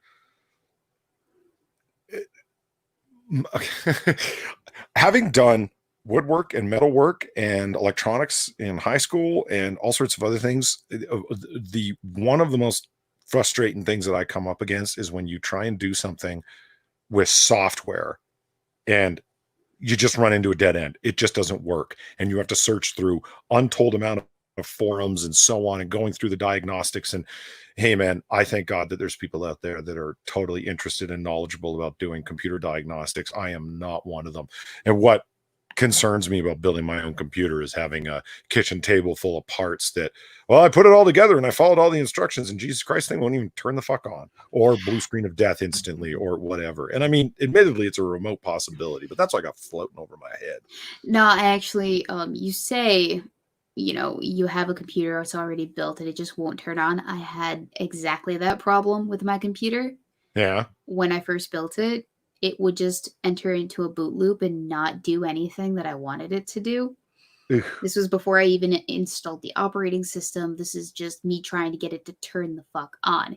It would boot and it would work for like half a second and then it'd turn off and then boot again. And it would get stuck in a boot loop, and that was a problem. And what we figured out was that it had to do with one of the RAM slots was not working.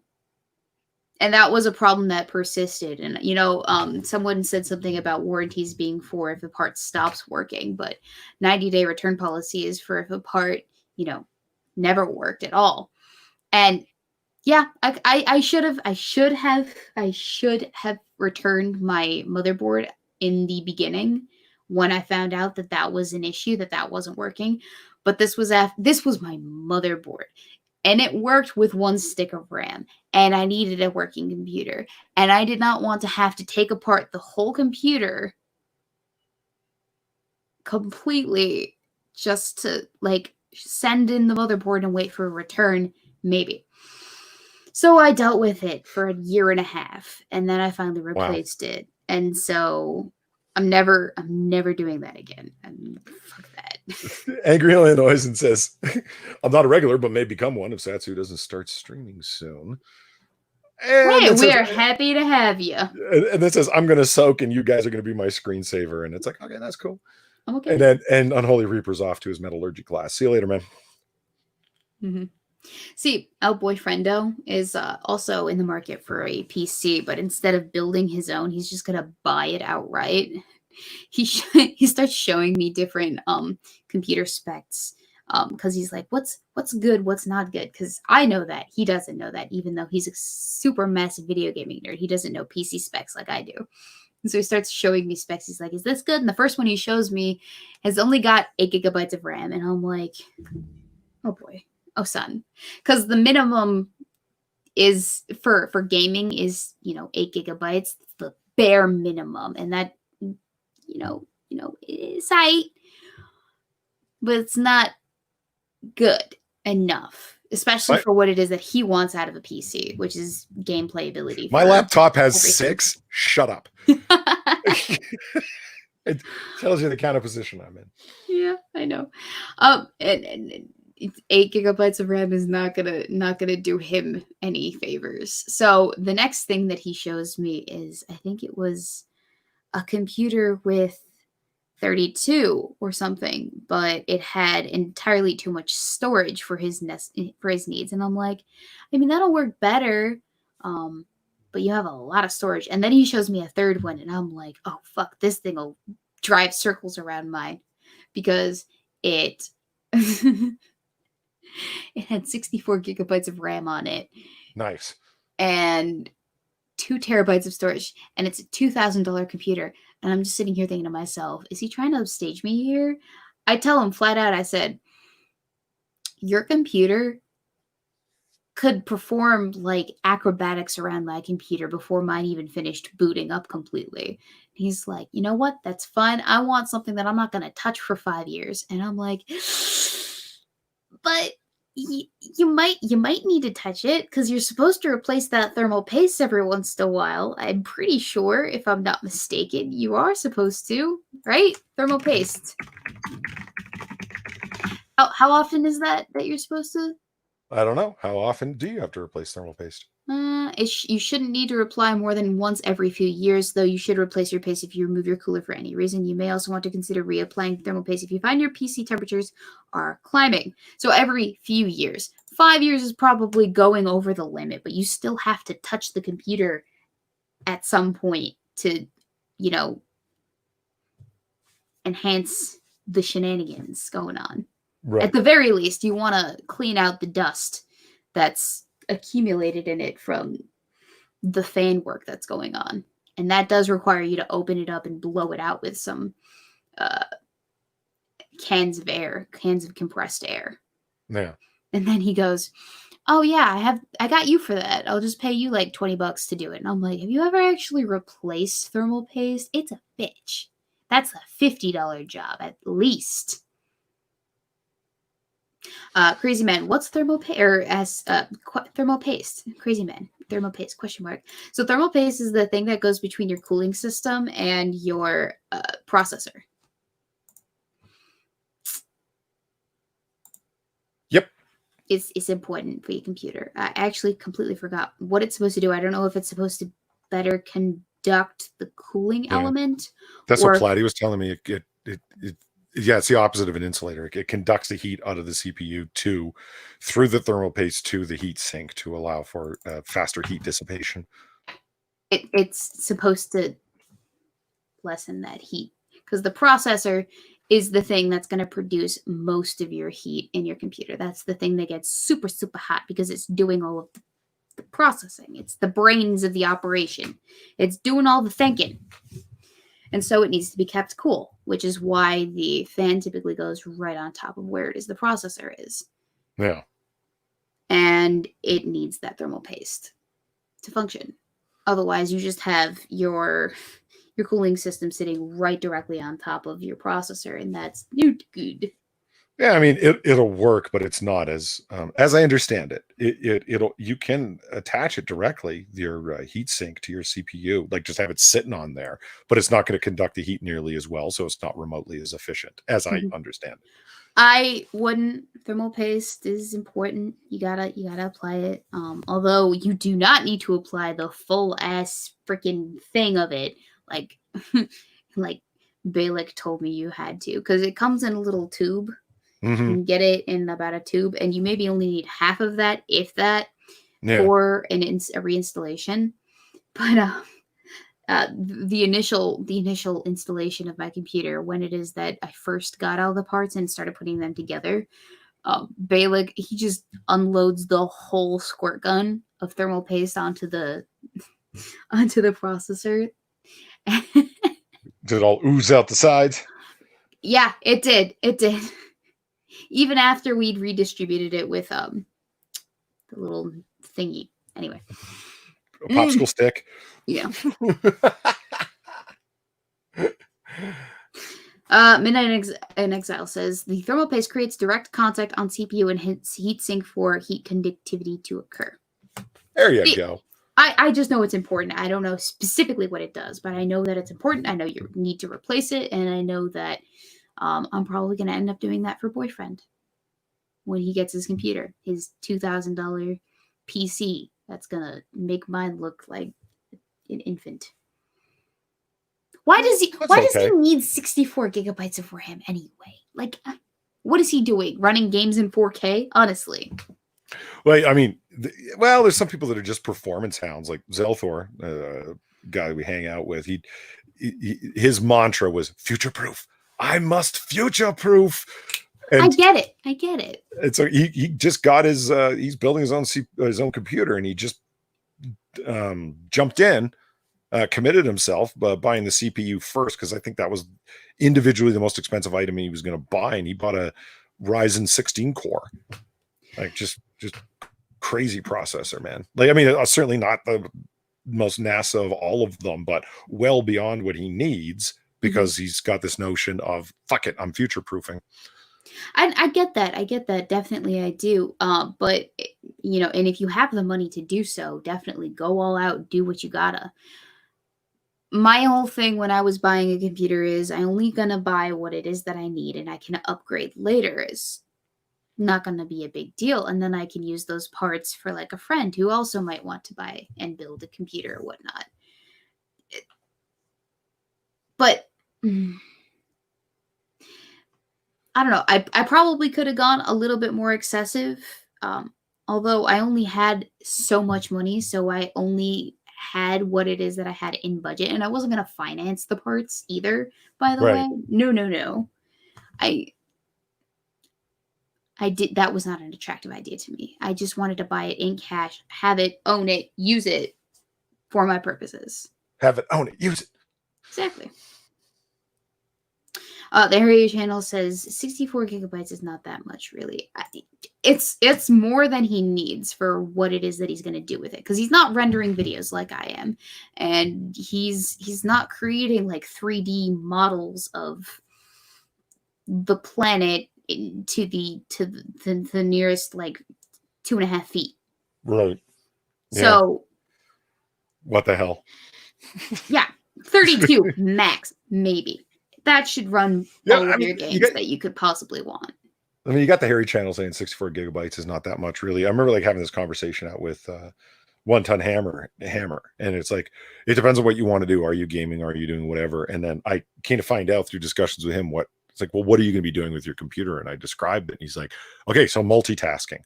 That's the kind of build you need to go for. Yeah, I'm not going to be running games on it, at least not ones that are demanding in any kind of real way. So it's like, yeah, you need processing power, and you're going to have a fuck ton of things open at one time, which means you're going to need a fuck ton of RAM, because it's going to need to. I want Premiere and fucking Photoshop open and 2 instances of WaterFox with 25 tabs each, and I want all of those fucking programs running like they're the only one running. And he's like, yeah, that's multitasking right there. Yeah. And I have enough capacity to run 2 more sticks of RAM to get myself to, 32 gigabytes if I really wanted to, but I don't anticipate needing much more than that, honestly. Or I could, honestly, I could probably replace the 2 8 gigabytes with like 2 16 and then go from there. Like you can mix and match. RAM memory is pretty cheap. But it wasn't just the memory, it was everything else. Because, like I said, the computer that boyfriend was investing in could run circles around mine. I just used the RAM as an example because it's my most readily available example of one of the specs that I can just remember off the top of my head. Yeah. Well, Cynic just mentions a USB. One thing I'm looking forward to. And it's like, yeah, okay, have your fucking laughs. I get it. I find it funny too. I'm really looking forward to a USB 3 hub. The laptop I have right now is running USB 2. I have multiple terabyte external drives.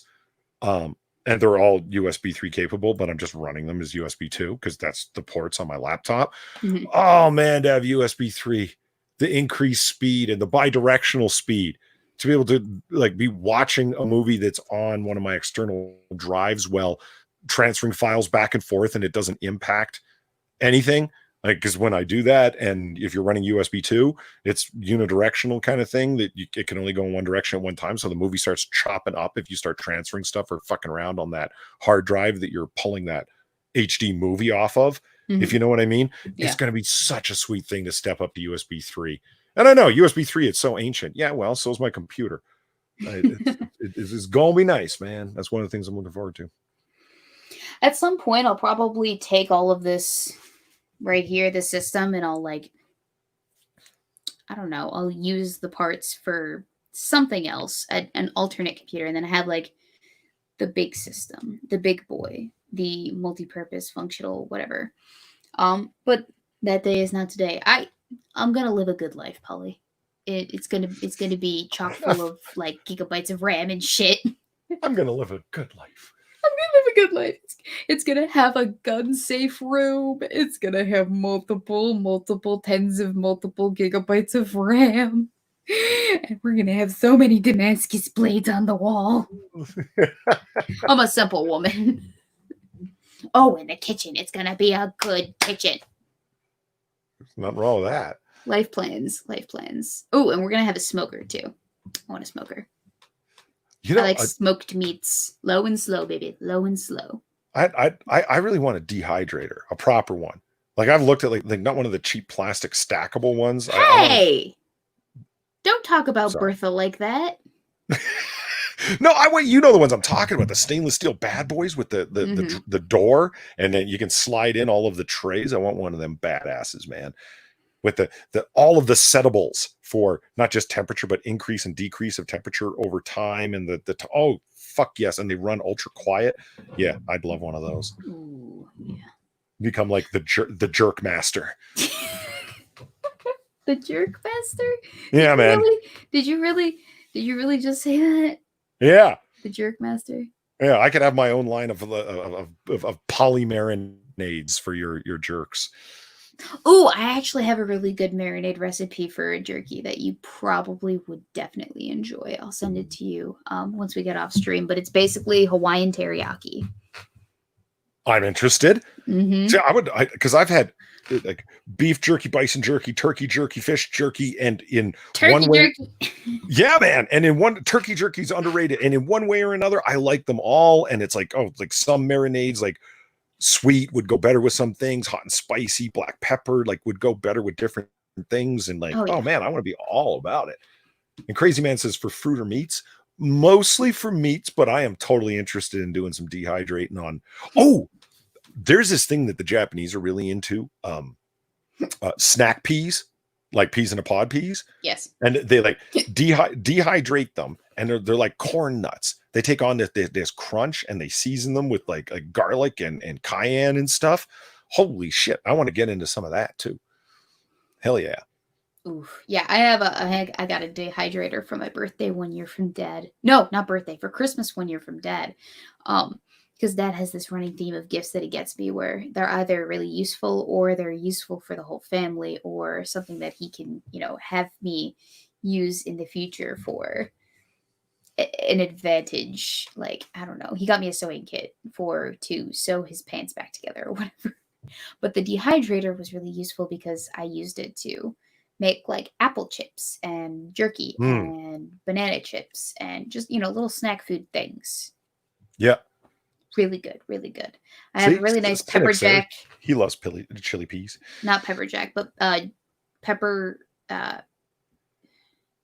black pepper jerky marinade, which is not even just specifically for jerky. It could totally be for any meat that you want. Yeah. The secret to, decent jerky, I personally really like it when you get it super thin. And in order to do that, your meat has to be somewhat partially frozen still when it is you're cutting it into slices. It's very important. Thank you very much, Sherry Channel, for the $5 to aid your quest to appreciate all the vintage whammon. I submit for your consideration, Sid Charisse. Also, I think Killer Inside Me may be the movie you are looking for. Yeah, I appropriated a copy of it last night, and I plan to watch it. And I'm not a big fan of Casey Affleck. He's okay, but I'll be watching for them Jessica Alba scenes. And it looks like it's a detective murder thriller neo-noir-esque type thing. I'm looking forward to that movie. I had never heard of it before. Somebody mentioned it last night. So yeah, Harry Channel, I think that's the one. And Sid Charisse, I shall look into it. Do it. Look into her, rather. So, the Hawaiian teriyaki jerky recipe is also not just a jerky recipe. You can use it for a marinade for like chicken or whatever. Just when you want to cook it on the grill. But it works best after you've marinated said meat in it for about a week. which is a lot longer than most people typically marinate their whatever. But trust me, worth it. Well, you know what? I really like a vacuum sealer too, for all Yeah. kinds of like salmon and fish that you can buy fresh, and then you marinate it like raw, obviously, and then Mhm. freeze it into like individual packs, because like, you know, bachelor cooking, where I can just pull it out and defrost the individual. That's what I was thinking, as well as other things you'd want to vacuum seal with. But I Yeah. want one of them vacuum sealers that come with a big ass jar. Have you ever seen people do this, where you can stuff a whole bunch of meat or anything you want to marinate in there, right? Pour your Mhm. marinade in, and it's like a mason jar. You screw the lid on, and it's got a tube that goes to the vacuum sealer. You turn the pump on, and you see all of these bubbles being pulled out of the meat, because there's like little tiny little pockets of air throughout the meat, obviously. And when that air is pulled out of there, it seeps instantly the marinade in there. So it's like a forced pressure marinating. Hang on. So it speeds up marination time, like by multiple orders of magnitude. I'm interested in this, because it's Now like, I want to see this. yeah, man, like I would love to have one of those vacuum sealers working in concert with my Jerkmaster setup. Hell yeah. You said it was like a mason jar, but I'm only seeing. Like vacuums, like any kind of vacuum sealer, and it comes with jars, because like sometimes you want to, like, people like doing that with coffee beans if they buy in bulk. So like jar vacuum sealer or something along those lines. But I've seen people in multiple videos doing the marination trick that I'm talking about, like where you stuff a whole bunch of meat in that jar, fill it up with the marinade, put the top on, and then turn the pump on. And like I said, you see all these bubbles being pulled out of the meat, and that's the marinade rushing in to fill in where all those air pockets were. How does steak cook in a vacuum? That's actually a really interesting video to Yeah. me.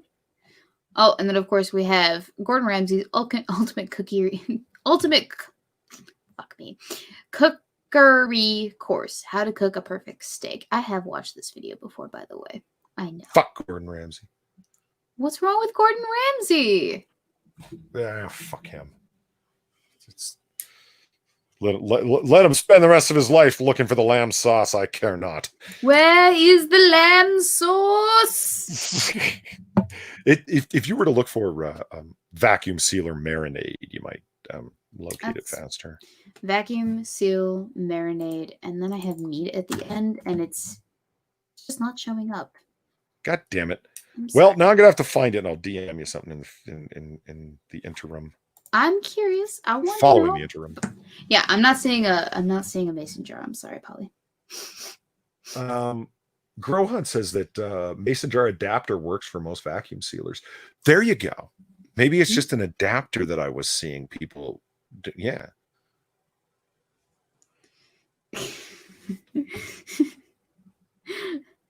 Midnight in Exile. Yeah, I I once saw put my that. meat in a vacuum sealer. The nurse never stopped frowning at me. Of course. Yeah, and Crazy Man says buy a half cow and fill your freezer for a year. Yeah, if you're buying your meat in bulk, like if you go to like if you don't know a hunter to be able to go pick up like a quarter venison, that would be pretty fucking sweet, man. I would make Dude, all the roasts and loins and jerkies. I'd love me some venison. the next gun that I'm gonna buy, it's either gonna be a revolver or it's gonna be a hunting rifle, because I want to start, hunting, because I've never done it before. Mm-hmm. And I want to go with Dad to go hunting, because he's done it before, and he's bagged some nice meaty venison and whatnot. But this was like before I was born, I think. And so I think it would be a really nice, cool thing to do, is like father and daughter going off into the woods for Hell yeah. some Go hunting with pops. Absolutely. Yeah. Get that knowledge and skill set. There's no better way. But I will tell you this. If you're going to go hunting, there is no better way to start than with small game hunting. And every girl needs a Ruger 1022. A Ruger 1022. Let's look Yeah. at that. Internet. Here we go. It is literally the most popular rifle in America. And I have one. Everyone has one. They're cheap. They're effective. They're efficient. They fire 22 rim fire. They got these great little 10-round rotary box magazines, but then you can buy like 30-round mags, and infinitely customizable because of the aftermarket support for them. Different stocks, different scopes, different barrels, different trigger groups. Just the list goes on and on and on. But a base model, not even a takedown Ruger 1022, they could be after $250. Oh, It's so cute. Oh, it's just the greatest little fucking rifle, and you can shoot on the cheap because it's 22 rimfire. Yeah, Mhm. I would. And what a great small game rifle for rabbits and squirrels and all the other sorts of And woodland this will help me creatures. bag a nice little tiny boy. It's great for rabbits. You can hardly do better for grabbing the Ooh, long ears with one of them. I'm digging that stuff. Lion Patriot says, "I don't have one, Polly, but you should, man. They are inexpensive and cheap, and like I said, infinitely customizable, hugely modular, easy to work with. I mean, yeah, man. Hey, and you know what? I could go hunting with Daphne too. Maybe we'll see, because she's golden retrievers were originally bred to hunt small game. I'm pretty sure because, well, they're retrievers. Mm-hmm. You shoot the thing, they go out and they grab the thing and they bring it back to you. You know, one thing that I've thought about, like with a dog, half the fun would be all of the training you can do with a dog for like retrieving and hunting and stuff like that, because it's not training school to the dog. It's fun in games is from the dog's perspective, if you know what I mean, because they get to use their nose and they get for them it's games and playing fetch, and they get a whole bunch of treats because you're rewarding them for doing the right thing, and you know what I mean. It's like, man, that would be so fun because I really want Beagle, right? And it'd be like, oh man, doing all of the retrieval games with beagles and firing off the rubber geese with the goose scent on them. And they have to bring it back and so forth and all that shit. Oh yeah, sounds like so much fun. Ooh, Jedi Ghost Bear. Golden retrievers are a waterfowl dog. That makes sense because, God, freaking golden retrievers love the water so much. Oh yeah, Daphne's quick to want to swim. Oh God, yes. It the amount of times we go up to the cabin in the woods and she's like in the water before I even have a chance to finish unloading the car is insane. Because the lake, it's maybe half of an acre away from where it is that the actual like parking is. So I let her out of the car immediately as soon as we get up there. And she goes off, she goes to the bathroom, and I'm assuming, just goes to the bathroom. But little do I expect, of course, now at this point, I know she's just also about to head on down to the lake to go get herself a little bit of the lake water. Because she's also thirsty. They are bred for fowl hunting, says Angela. See, I didn't know that. I just know that they were bred for hunting and, they're good at retrieving stuff. I didn't realize that it was specifically waterfowl. But that makes a lot of sense. Crazy man. If your boyfriend hasn't met your dad, make sure it's the night your dad is cleaning his rifle and his trophy behind him. Okay, you know what's funny is El Boyfriendo and I drove up together to the cabin in the woods. And he picked me up from my dad's house with the guns in his car. That we were going to go shooting at the range this weekend. And he gets out of the car and greets my dad, good afternoon, Mr. Jones. How are you? What not? And all that jazz. And they start talking about guns because that's their new like bonding thing. So the males, they started bonding and they were talking about their different firearms. And dad has me go to the basement to go grab his 12 gauge shotgun because a boyfriend pulls out his 12 gauge shotgun and he's showing it off to my dad. And they're like, let's compare. Because my dad's got a 2-barrel, double barrel, and then boyfriend's got the pump action. And it was just so cute to see them both bonding over their love of firearms. You're such a girl. It's just like they're bonding.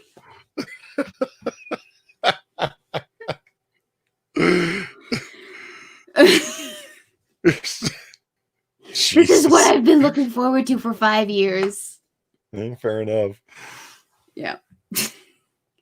It was a good time. It was adorable to watch. And then he had us go to this new range because, I don't think I told you this. Did I tell you the story of what happened when my family decided that they wanted to go shooting at the range like 2 weeks ago? Maybe. Remind me? We almost got arrested because we were trespassing. No, you didn't tell me this. Oh, this is a great story. Right, so they're like 20 members of my family up in Wisconsin at this point at the cabin of the woods, and we've been talking about bringing our guns and going shooting at the range that we typically do, which is basically just an outdoor sand pit that's got a whole bunch of garbage in it that has been riddled with bullet holes from decades of people shooting at shit. Sure. Because that's where we usually shoot. And so we get up early one morning and we go off in our caravan of like lifted trucks and minivans and sedans and whatnot, because everyone's got their own car or whatever. And we're going off, and my dad stops to grab ammunition on his way there, and so we do, and we meet up with them, and we're the last to show up. And we do show up, and we're parked in like a nice little staggered line because it's a very narrow driveway to get into this place and not an open parking lot at all, because it's literally just like a hole in some guy's forest somewhere in his like massive 200-acre area. So we're all set up. We're ready to shoot. We've got all the targets set up because we brought a whole bunch of cans and bottles from the weekend of drinking alcohol. And they're all set up at different, distances. We have the line drawn for where it is that you're not supposed to cross. And like you can have 3 people on the line shooting at one point, at one time. And so I get about 11, maybe 10 rounds off of boyfriend's Beretta. Uh-huh. And maybe we get 3 rounds of shooters done before my cousin comes up and he's like, all right, everyone, put your safeties on, unload your mags, put your guns down. This kind man has told us that since we've been here last, the property has been sold. The property has been sold. This is now a golf course. And we are trespassing. Damn. So yeah, we got 20 people in a very condensed space with enough ammunition to take the Alamo, I'd say. And Jesus. this guy has bravely come up to us and told us, hey, so you can't be here. You can't shoot here. You're trespassing. This guy must have been pissing his pants because like you don't know what you're walking in on. These could be some like whack-ass redneck people who are a little bit loose in the head that don't want to take orders from some random guy whose private property they're trespassing on. Anyway, so we pack it up, we hightail it out of there. But yeah, we lost our shooting spot, and so we had to test out a new range about 40 minutes away from the cabin in the woods. Me, boyfriend, and the 2 friends that we had up. And it's actually a really decent range. They have about like 4 different setups with a nice high mound back. So, you don't actually accidentally shoot people, and nice distance with some parking. Yeah, it sounds like a family reunion, says Crazy Man. That's exactly what that was, basically. But we did find a new range. We did test it out. I sent Dad some pictures back, and we reported back it was a decent shooting range. We're probably going to end up going there instead of the hole-in-the-wall, unregulated, unattributed garbage dump that we used to go shooting at.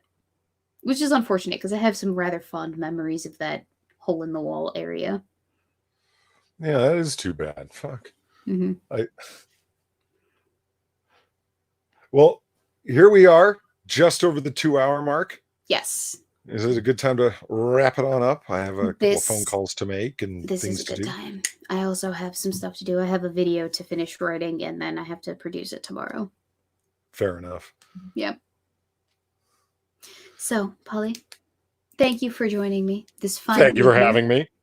Thank you, chat, for being here and for enjoying our lovely time together. Thank you to all who watched, to those who donated, to those who subscribed, liked, and shared the stream. You guys are all very much. Thank you. Woohoo. Especially thank you to those who donated. You guys are the people that make the show happen. Without you, we wouldn't have sponsorship. We would just be 2 weirdos talking to each other over the internet for 2 hours once a week for no reason. I'm just kidding. No, we enjoy each other's company. We would do this off air anyway, but it helps to be funded so that we can, enhance our production quality, right, Mr. PC over there? Yeah, it's true. Mm-hmm. Mr. Laptop is what I am. Fuck. Exactly. Whew. Yes. So hopefully one day Polly will have saved up enough to purchase his own personal little PC. It's going to happen. Fingers crossed. And then soon to follow, his hamster. Yeah, because apparently I'm going to be getting a hamster. He's getting a hamster. It says Weebo. And his name will be Steve. We can work on that. Working name right now is Steve, but it could be something else. I don't care. Are we going with Steve? It seems a little... All right. Stanley? How about Stanley?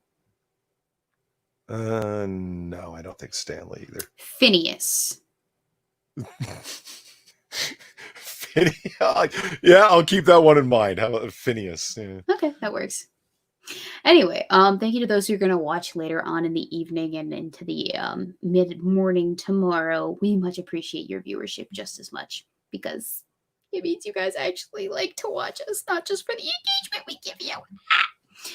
Anyway, until next weekend, I can't guarantee that it's going to be at the exact same time because low-key, I think we're going to have to reschedule when it is that we do these weekly because apparently my schedule is going to be in flux now because I have a bartending job, I guess. We'll talk about that, Polly, as the week progresses. And I apologize in advance if we don't do it at the normal time next week because of unforeseen circumstances that I cannot predict right now. Fair enough. Well, keep me abreast of the development of the situation. Oh, you used the word that I used when I was talking about this yesterday. I love it. All right. Until next time. Thank you, guys. Bye, Polly. Have a good night, everybody. Thank you for the donations. Bye. And